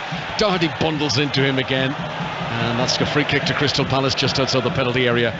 Crossing position back to Elland Road once again. Leeds against West Ham. Naz Premji. Leeds 1, West Ham 2 in the driving rain, and David Moyes has brought on Mikhail Antonio and Aaron Cresswell for Gianluca Scamacca, one of the goal scorers, and Vladimir Kufal. Remember, Leeds, by the way, currently only out of the drop zone on goal difference. They need to get back into this. It could be a crucial 3 for West Ham. Leeds 1, West Ham 2. It's turning out to be an exciting evening in the Premier League as Eric Dyer slides and puts the ball on the play for a throw-in to Crystal Palace down below us. Let's nip back to St Mary's. John Akers watching Southampton and Nottingham Forest. We've got 5 minutes here in this 7:30 kickoff plus added time for Southampton to do something about this. Nathan Jones has used all 5 of his substitutes. Southampton 0, Forest 1. Fans restless. Ironic cheers as Stuart Armstrong is just brought onto the pitch, but Aurier's just gone over the bar for Forest, who look like the most likely to score at the moment. Southampton 0, Forest 1. Back to Villa Park, Aston Villa against Wolves. Pat Murphy. It's still Villa 0, Wolves 1, deservedly for Wolves. We've had 10 minutes of the second half, and so far Coutinho's introduction has made no difference. Wolves remaining compact. They picked up a third booking though, Diego Costa. He'll have to be careful, but it's still Villa 0, Wolves 1. Thanks very much, Pat. So with the 4 games in action at the moment of the Premier League, Tottenham would be moving back to within 2 points of the top 4, 2 points behind Manchester United if they hold on for the win here. Southampton will remain bottom. Everton will drop to second bottom tonight as it stands. Bournemouth, who lost last night, will be in the relegation zone, but Wolves and Nottingham Forest launching out. However, these games aren't over yet. It's straight back to Elland Road to Naz. Leeds 2, West Ham 2. Lovely strike from Rodrigo. Great ball in from Jack Harrison, the substitute. Played in Rodrigo, and Rodrigo made no mistake at all. One touch to control and into the bottom corner. Leeds 2, West Ham 2. You certainly get your bang for your buck when you're a Leeds United fan. They get to see so many goals, they score so many, they concede so many, and that is 2 apiece now at Elland Road for Jesse March's side. And recently they played against Tottenham, that was 4-3. It was 3-1 against Manchester City, 4-3 against Bournemouth not too long ago, 3-2 against Fulham. You know, there's never much in it in those Leeds United games. They're always close. For the moment here at Selhurst Park, 2 goals to the good. Tottenham Hotspur, both goals in very quick succession at the start of this second half, both for Harry Kane. Schlupp wins the ball back for Palace inside his own half, and then a foul is committed by Doherty, and that's going to be a free kick to Palace once again. And Palace are trying to keep the body language up, they're trying to remain positive, but this has gone flat for them now. Yes, it has indeed. A couple of sucker punches by Spurs have caught Crystal Palace cold, who did start the second half well, but now Spurs in full control, and as we're used to, they're sitting in, but now they've got a 2-goal lead to protect. Some activity down in the technical areas, and Patrick Vieira is getting ready to make a change. The first Harry Kane goal was assisted by Perisic. Here comes Son. Oh, he's taken advantage of a mistake by Anderson here. Tries to run into the penalty area, and good work back on the edge of his own penalty area by Eze to halt Son's progress there. So Crystal Palace 0, Tottenham 2. Brian Hill assisted the second Harry Kane goal. It's his first Premier League assist of this season for Brian Hill. As Ward comes over the halfway line for Crystal Palace, gives it low to the feet of Zaha. Zaha edging his way deeper into Tottenham territory, and then gives it back to Jeffrey Schlupp in the midfield, the former Leicester player. He's given it away to Hill, and that's a dreadful, not even an attempt of a tackle by Schlupp. Referee's waving on, play on. Doherty continue the run, gives it to Kane into the penalty area, want to put it back for Son, pulls it back for Perisic, and it's blocked on the line, and it wouldn't have counted anyway. The flag is raised on the far side. Got Tottenham knocking on the door for a third now with an hour played at Selhurst Park. Yes, as Patrick Vieira decides to shuffle his pack, and we see the introduction of Mateta for Schlupp, and I would feel if that man started to give them a little bit more of a stature in the box, as all those balls were raining in the first half. But now an uphill task of trying to drag his side back into this fixture. Right, Patrick Vieira takes off the midfielder Jeffrey Schlupp, who has scored a couple of goals against Tottenham here in the past few seasons. 2 goals in the last 3 years for Schlupp against Spurs. But he goes off and Jean-Philippe Mateta comes on for what is his 50th appearance for Crystal Palace. He's only got 1 Premier League goal this season. That came against Aston Villa back in August. But he will now lead the line through the centre. Olise on the right-hand side. Ayew appears to be dropping a little bit deeper into the sort of number 10 role. And of course Palace have got Zaha on the left-hand side as Gehi plays one over the top, looking to bring Mateta into it for the first time. He thought he was offside, and yes, when he does eventually catch up with the ball, the flag belatedly rises, and that is a free kick to Tottenham inside their own penalty area. So the early kick-off at St Mary's, they are into added time, I believe, right at the very end. Southampton against Nottingham Forest. Here's John Akers. We've got 4 minutes of it, Connor. Southampton 0, Forest 1. Awonyi with the goal in the first half for Forest. Southampton, as it stands, looking down the barrel at 6 straight defeats, and it's difficult to see where the goal's coming from. They're pouring everyone forward, but Forest are in comfortable possession at the moment. Southampton 0, Forest 1. Thanks very much, John. Not good news for Southampton, this very turbulent period that they are going through, and they're in risk of finding themselves rock bottom of the Premier League as others try to drag themselves clear. This is Eze for Crystal Palace, 2-0 down at home to Tottenham tonight on 5 Live and BBC Sounds in the Premier League. This was an 8 o'clock kickoff tonight. Olise has possession. He's gone around Perisic very well. If anyone can drag them back into this, it's Olise, but the cross isn't great. Headed away by Oliver Skipp. Klein picks it up for Palace again. They'll remain on the attack. Back out to Olise on the right-hand side. He's level with the edge of the penalty area that Crystal Palace are attacking. Gives it short to Klein. Back to Olise once again, and he'll clip it back to the centre circle, trying to find a bit of room for Mark Gehi. Low through the midfield to Doucouré. Doucouré drops his shoulder, tries to take on Oliver Skipp, almost into the penalty area. It's a great little surge by Doucouré, and then a shot from the edge of the box from Olise. It did bend, but it took off so far wide, it was never going to curl into the target, and it's comfortably wide of Hugo Lloris's goal in the end, and it remains Palace 0, Tottenham 2. Yes, nice little play by Doucouré, driving through the middle of the Spurs defence. Ball finds its way out to Olise, who waddles onto it, looking to find that far corner with a lot of swerve, but gets his angles a little bit wrong, and I think it's a sympathetic dive by Lloris, to say the least. Yeah, I feel a bit sympathetic myself. I'm going to say that the case for the defence has made a very convincing case about the double pie gate with Glenn Murray at half-time. Evidence has been produced. There is only 1 foil tray in around his desk. So, you know, we like to be accurate on the BBC, Glenn. I would like to correct the record and say you did, in fact, only wolf 1 pie in a matter of seconds, not 2. I accept that apology, Connor. Thank you. Good. I think we can carry on now, and we won't mention how many I had. This is Dyer, midway inside his own half. He's got Longley to his left-hand side, tries to get in around the back of Anderson, but is too close to the Dane, and Joachim Andersen, the former Fulham player, will turn and roll it back to the feet of Vicente Guaita. Now, Palace have made their change, bringing on Mateta, and Tottenham are preparing to make their first alteration. Pape Sarr, who came on last time out against Aston Villa, that was his Tottenham debut, he's going to come on into the midfield. Here is Harry Kane, gives it up towards the feet of Hill. Hill goes to ground easily, brushing against Ward. Some of the Tottenham players thought he might have been fouled. Play on, says referee Michael Oliver. Palace get it into the Tottenham half down the left-hand side, and Zaha, with a succession of step-overs, is taken down by Doherty again. Ball's gone out for a corner. No free kick. Referee makes a circular motion with his hands. He's saying that Matt Doherty got the ball there. It's a corner to Crystal Palace. Glenn Murray. Yeah, so Michael Oliver, he's right. He did get the ball, but it was last-ditch stuff as Wilfried Zaha drives towards that Tottenham penalty area. Doherty leaves a leg in there, gives the corner away. Let's see if Crystal Palace can make something count with this. 25 minutes to go Wednesday evening in southeast London. Delivery comes in, Dyer's header out, back in by Eze. Mateta rises but can't get the header down. He's propelled it over the top. 2-0 to Tottenham here. The final seconds of a crucial game at St Mary's. Let's join John Akers. Southampton 0, Nottingham Forest 1. We've just had a stoppage. I reckon we've got about 45 seconds of added time remaining. Southampton haven't looked like finding an equaliser in this second half. Off the ball, a Forest player has just gone down. Sam Surridge went down a few moments before, and Southampton have just won a free kick around 40 yards away from goal, and James Ward-Prowse has it under his arm. This could well be it. The last chance for Southampton to find an equaliser in stoppage time in this 7:30 kickoff.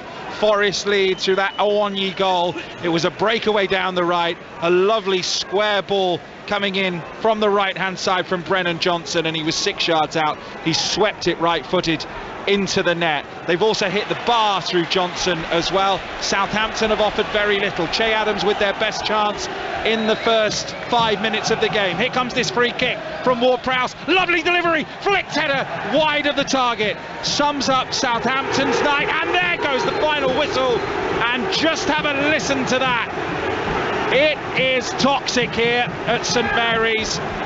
Fans are not happy, but about 4,000-5,000 Forest fans rise as one. It's their first away win of the season. They're up to 15th as it stands. Southampton rooted. Southampton 0, Forest 1. 4 Premier League defeats in a row for Nathan Jones. And the same thing happened to Nigel Atkins in the past when he took charge at Southampton. Well, it could be a long road. Things might get worse before they get better for the Saints, bottom of the Premier League for now. Here at Selhurst Park, still 2-0 to Tottenham. Son had a chance, played through one-on-one, and the goalkeeper Guaita spread his body well and made the save. Let's nip to Villa Park. This was also an 8 o'clock kickoff. Aston Villa against Wolves, and Pat Murphy. It's still 1-0 to Wolves, but we've got a significant substitution from Wolves. Matthias de Cunha, on loan from Atletico Madrid, has come on as sub for Diego Costa. This is his first game for Wolves. He's arrived with glowing credentials, particularly from the head coach, who reckons he's got the perfect technique for the Premier League. We'll see. But with nearly half an hour to go, Wolves still lead Villa by 1-0. And Tottenham are about to make it 3. Matt Doherty scores after Son was unselfish in the penalty area. He might have had a pop himself, the Korean, but he was drifted a little bit wide, so he looked up, he saw the arrival of Doherty and laid it on a plate for the former Wolverhampton Wanderers player. It's 3-0 to Tottenham. What a transformation in the second half. Glenn Murray. Transformation's the right word. Spurs are starting to make this fixture look very, very easy. They lost 3-0 here last year. They're winning 3-0 here this year.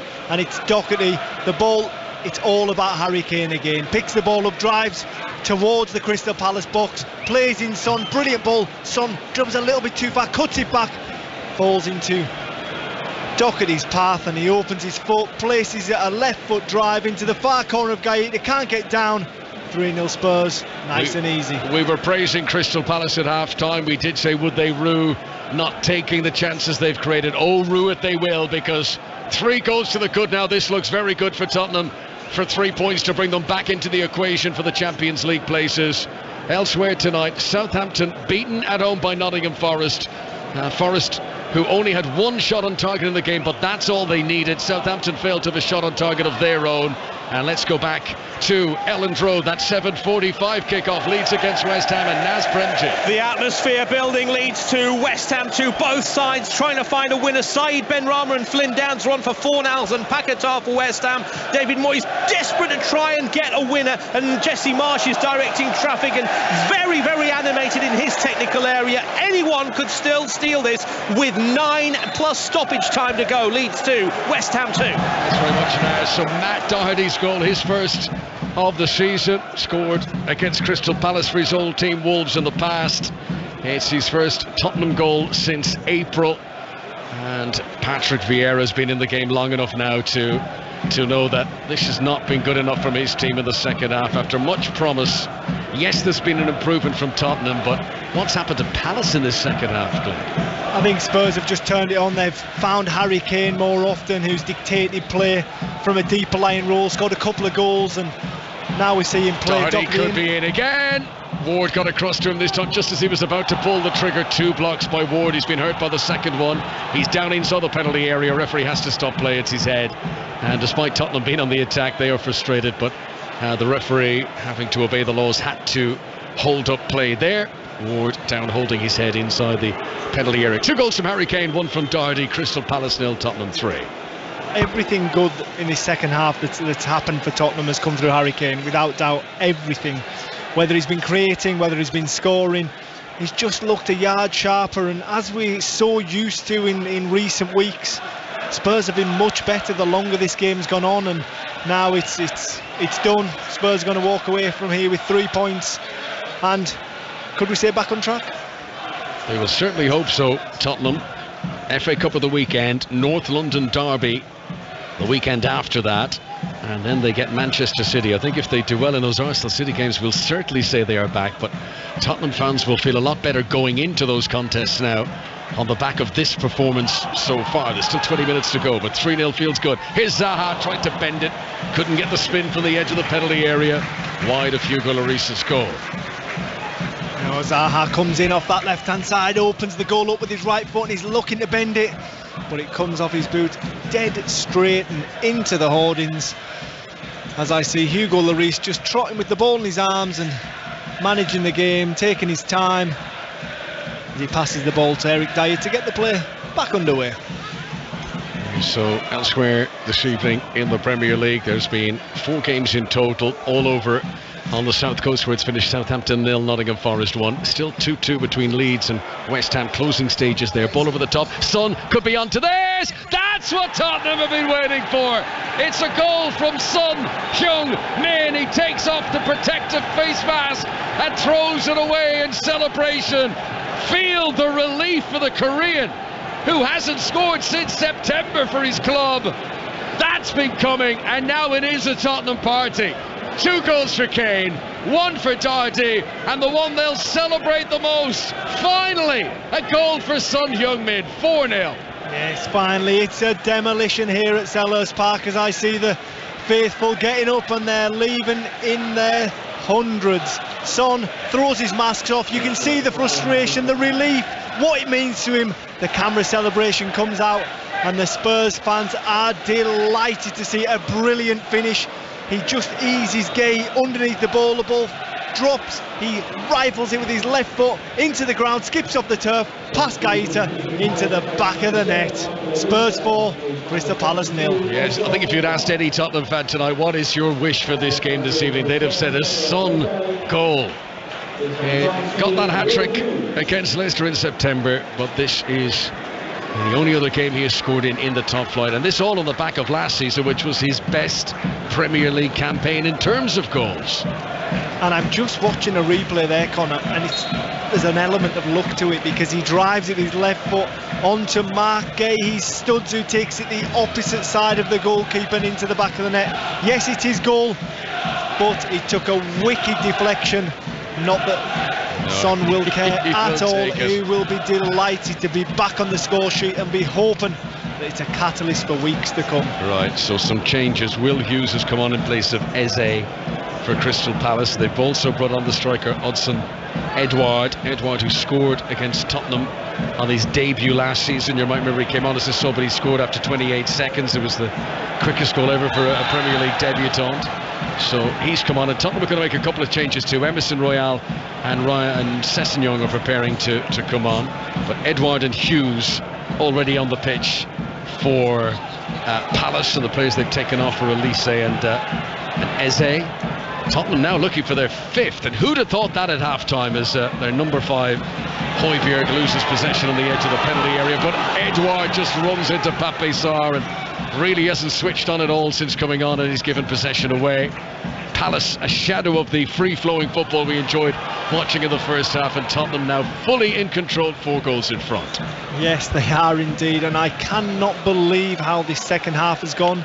It's so surprising, such a contrast from the first half. Spurs have actually turned up, which we felt as though they would. We thought that their quality would shine through eventually, and boy has it in this second half. 4 goals unanswered, and I think they would like a couple more.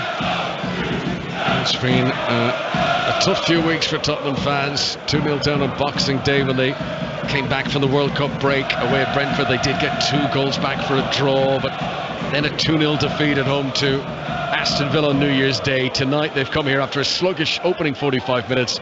It's been like the Tottenham of old in this second period, and they have really schooled Patrick Vieira's team. 4 goals in this second half. 2 from Harry Kane, 1 from Doherty, 1 from Son. Palace have it inside the centre circle with Doucouré, who's found Ayew on the right wing. Tottenham have plenty of defenders back. Ayew will take on Longley into the penalty area, tries to cut it back from the byline, and Pierre-Emile Højbjerg is well positioned and can comfortably come away with the ball. Palace's forthcoming games, by the way, FA Cup against Southampton. Interesting what team Southampton put out at the weekend here at Selhurst Park in the Cup.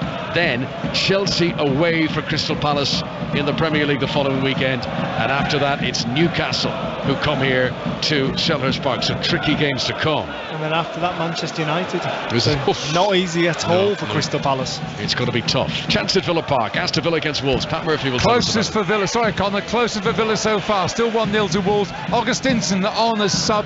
Left foot shot, beautifully executed, athletically cleared under his own bar by Kilman for a corner.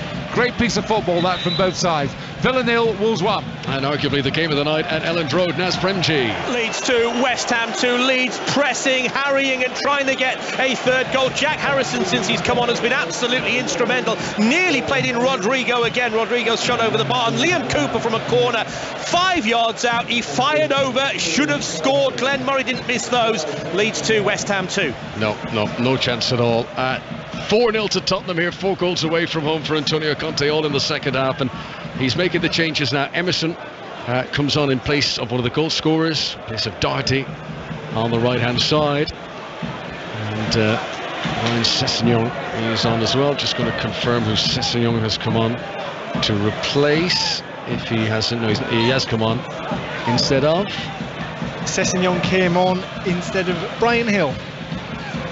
Brian Hill is right. So Tottenham bringing on players who'll play right wing back and left wing back there. That'll allow Perisic push a bit further forward. And I know they've not really got an out-and-out striker on the bench, Spurs, but you would think at 4-0 up, Harry Kane's got his 2 goals. He wants the hat-trick. He does, but he's so important to this Spurs team. Why not give him a 20-minute break? Especially after he's been out in Doha at the World Cup, played a lot of football over the last couple of months. Give the man a little break. That's a good point, with a tough schedule to come to. Here come Palace still plugging away. Zaha, penalty area, goes down under a challenge. Referee points towards the edge of the 6-yard box and says goal kick. VAR will look at those replays in the background, but apart from Zaha, there's no great protest from the other Crystal Palace players there, and we've got 12 minutes to go here. I must say that the man in the middle, Michael Oliver, has done very well this evening. We're quick to judge referees, but tonight I think he's let the game flow. He's let a lot of physical contact go, and all in all, he's not been noticed very much, which I always think is a positive for a referee. Absolutely. Michael Oliver, who's only shown 1 red card in his last 14 games. That was via VAR. He sent off Douglas Luiz for Villa against Fulham in October, but he likes to let the play run.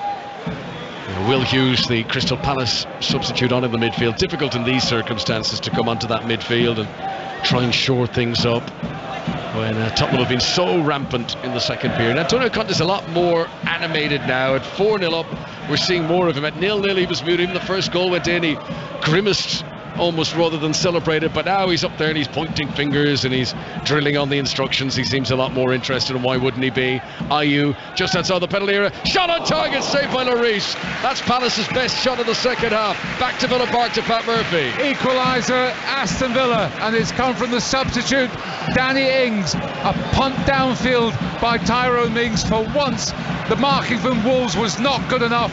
Expertly taken by Mings, calmly finished. The roof has finally fallen in on Wolves.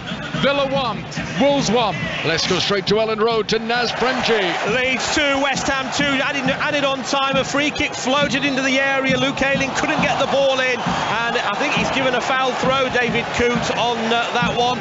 It is still Leeds 2, West Ham 2, and we are into 5 minutes of added on time.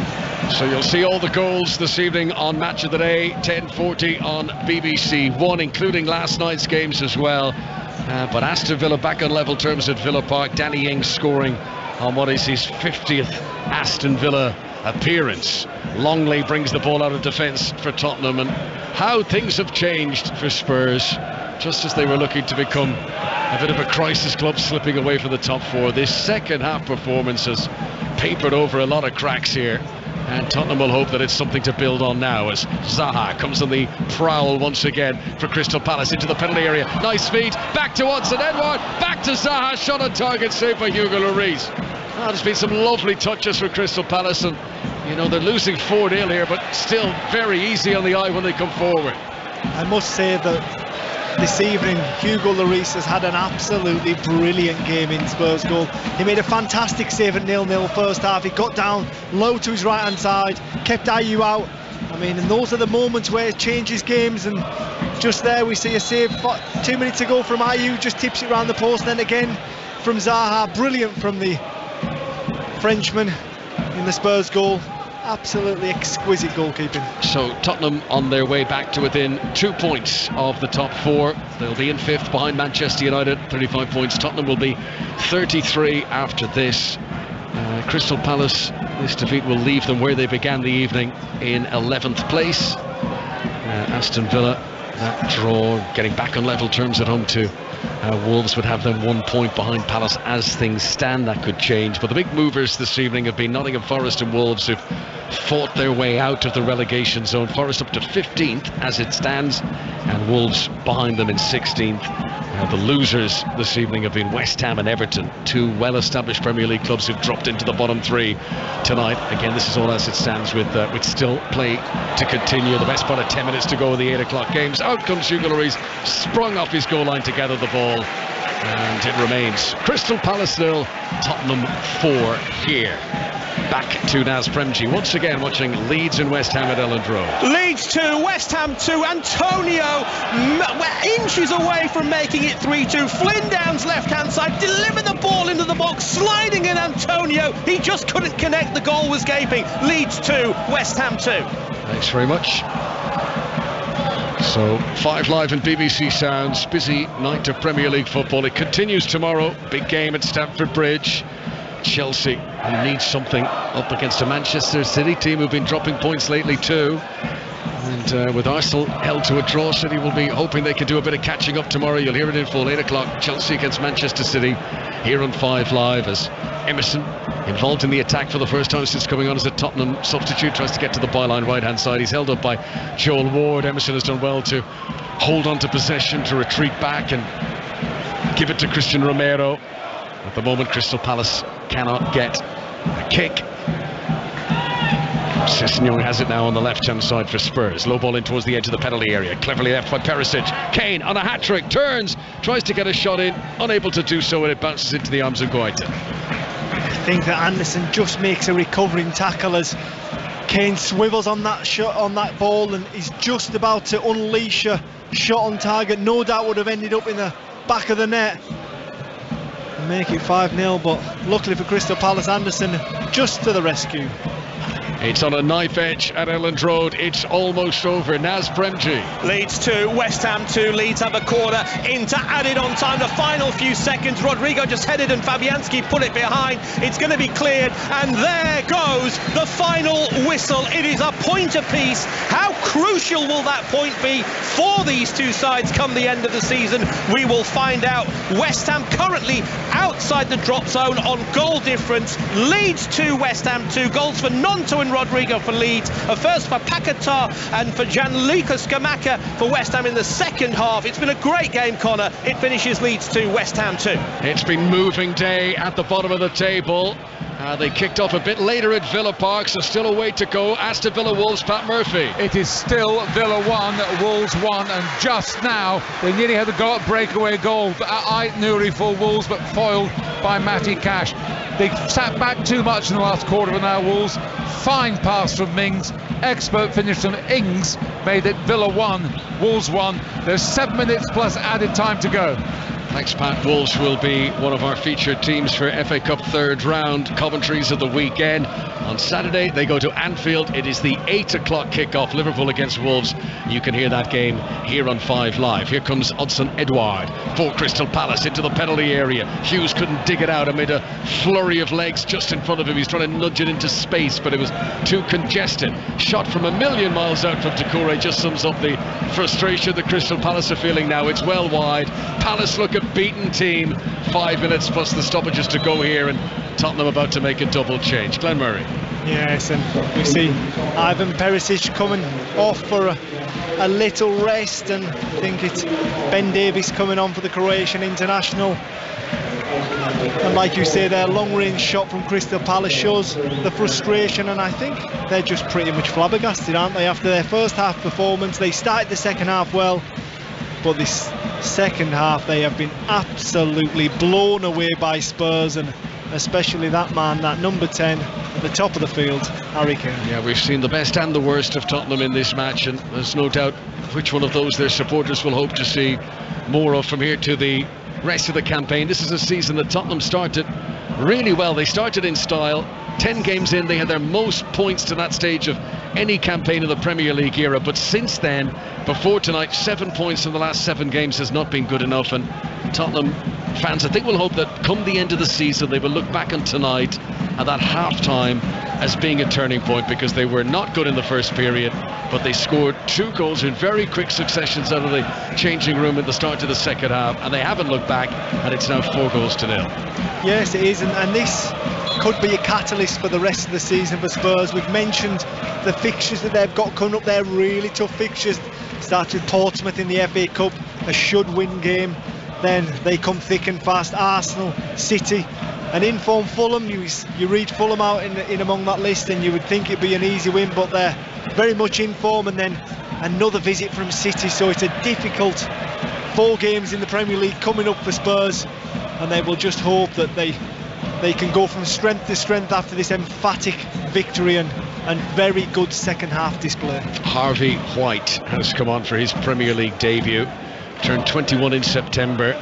He is on for Tottenham. He did play in the FA Cup 2 seasons ago, a famous game you might remember against Marine, but didn't play at all last season. Here he is on for his Premier League debut alongside Højbjerg and Pape Sarr in the midfield, and it's a game that's just been played out to its conclusion now. 4-0. Tottenham in complete control. Højbjerg goes down, fouled, and that's going to be a free kick, fouled by Ayew.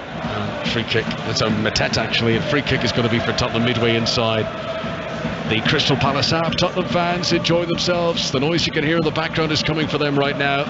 Antonio Conte takes a plastic bottle and takes a good reassuring swig out of it, and he'll be feeling a lot better about things than he has been over the past few days. It was a very despondent Antonio Conte in the press conference this week. Free kick played into the penalty area. Kane on a hat-trick, tries to swivel. Doucouré gets there first, and it goes out for a Tottenham corner.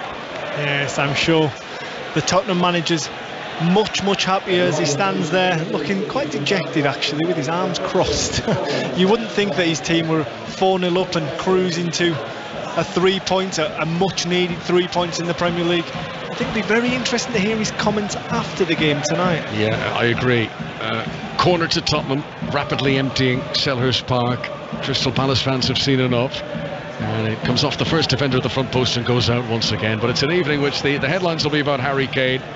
He has dragged Tottenham into this, and then Doherty and Son helping them on their way to making it feel like a rout. A goal for Son, much needed for the Korean, as the latest corner comes in and headed away by Ayew at the front post. Tottenham get it with Pape Sarr, complete miscue of a shot that ends up closer to the corner flag than the target he was aiming for, but it matters little for Tottenham now as the clock ticks on and we move into the final minute of the 90. Yes, this last 10 minutes the game has really died. It's inevitable, the scoreline and where the points are heading, back to White Hart Lane. And just a matter of time before Michael Oliver blows the whistle and puts Crystal Palace out of their misery. Yeah, Palace should have Derek Mitchell back soon. He's serving the second of a 3-match suspension this evening. Tottenham will have used Basuma back for their next game. Son here charging through the midfield, gets to within 10 yards of the Crystal Palace penalty area. Played back by White. Emerson gets a touch. White's left-footed delivery into the penalty area. Kane flicks it on, and Sessegnon wasn't expecting it, and it bounces off him and out for a goal kick. And Antonio Conte stands with his hands above his head, and for about 10 seconds there was applauding his team. 3 minutes to be added on for stoppages. I think it was more of an applaud to his number 10, Harry Kane, because it was a nice little piece of play. He knew that the ball wasn't going to quite reach Sessegnon. He had to give it a little kiss of the forehead, and it reached him. Sessegnon just couldn't bring it under his spell. But no doubt about it, Kane was lurking in that middle of that Crystal Palace goal, looking for the return ball from Sessegnon. Harry Kane's been excellent in this second half. His 2 goals mean he's now just 2 behind Jimmy Greaves' club record. 266 goals for Tottenham for Jimmy Greaves in the past. That is a record that has stood for a long time. There's been a lot of talented strikers at Tottenham, but no one quite like Harry Kane. For all the goals, no trophies, but he has been a wonderful servant for the club. Here is Zaha for Crystal Palace, forward to Mateta. Ward wide on the left-hand side. Palace really just going through the motions now. Deep at the end of play. Ward has a look up, delivers it right-footed into the penalty area, easily headed away by Ryan Sessegnon. Tottenham are just enjoying themselves now, toying with Crystal Palace really. All over between Southampton and Forest. Forest winning by 1-0. And that 2-2 draw we heard about at Elland Road. Leeds against West Ham, still playing at Villa Park. Aston Villa 1, Wolves 1. The latest. We'll have reaction to all the games coming up after the full-time whistle. Christian Romero, World Cup winner, feeds the ball to Emerson, who tries to dribble his way out of defence, and he's fouled by Will Hughes. And that is a free kick to Tottenham, who are almost there. Yes, they are getting there inch by inch. And I look down at Patrick Vieira, and he cuts a frustrated figure with his arms crossed, cheeks puffed out. And I can totally understand why. I mean, it is a cliche, a game of 2 halves, but he'll be so frustrated with his side because they were very good in the first half, just couldn't break Spurs down, but in the second half they've not offered too much. Here comes Edouard to the edge of the penalty area. Pape Sarr's done very well against him. It's only his second appearance for Spurs. He wins the ball and he comes away with it, and he's eventually fouled, and that'll be a free kick to Tottenham, but a pat on the back of the head from Son to Pape Sarr, who called upon there, did very well. He's still a young player, Pape Sarr. He only turned 20 in September, stood his ground there. Crystal Palace 0, Tottenham 4. This is about to become Tottenham's biggest ever away win against Palace. And even Antonio Conte smiling, Glenn. Are you sure you've seen that? I did. I saw it. I saw the flash of white pearly teeth. Was it not a little bit of indigestion or something? So he should be smiling as well, because it's a brilliant victory. There we go. Full-time whistle. Well, all that the action happened in the second period. Crystal Palace will look back on the first 45 minutes like they were a dream, because Patrick's team up to the break, but the second half was a completely different story. 4 goals away from home for Tottenham. It is their first Premier League win since the World Cup break. They go back to within 2 points of Manchester United and Newcastle inside the top 4. Tottenham in 5th, still very much in the mix, but poor old Crystal Palace, this crumpled for them in the second period, and Palace have now had as many home defeats in the league this season as they did in all of last season. It was the Harry Kane show really. 2 goals from him, and even Son got in on the act. Crystal Palace 0, Tottenham 4.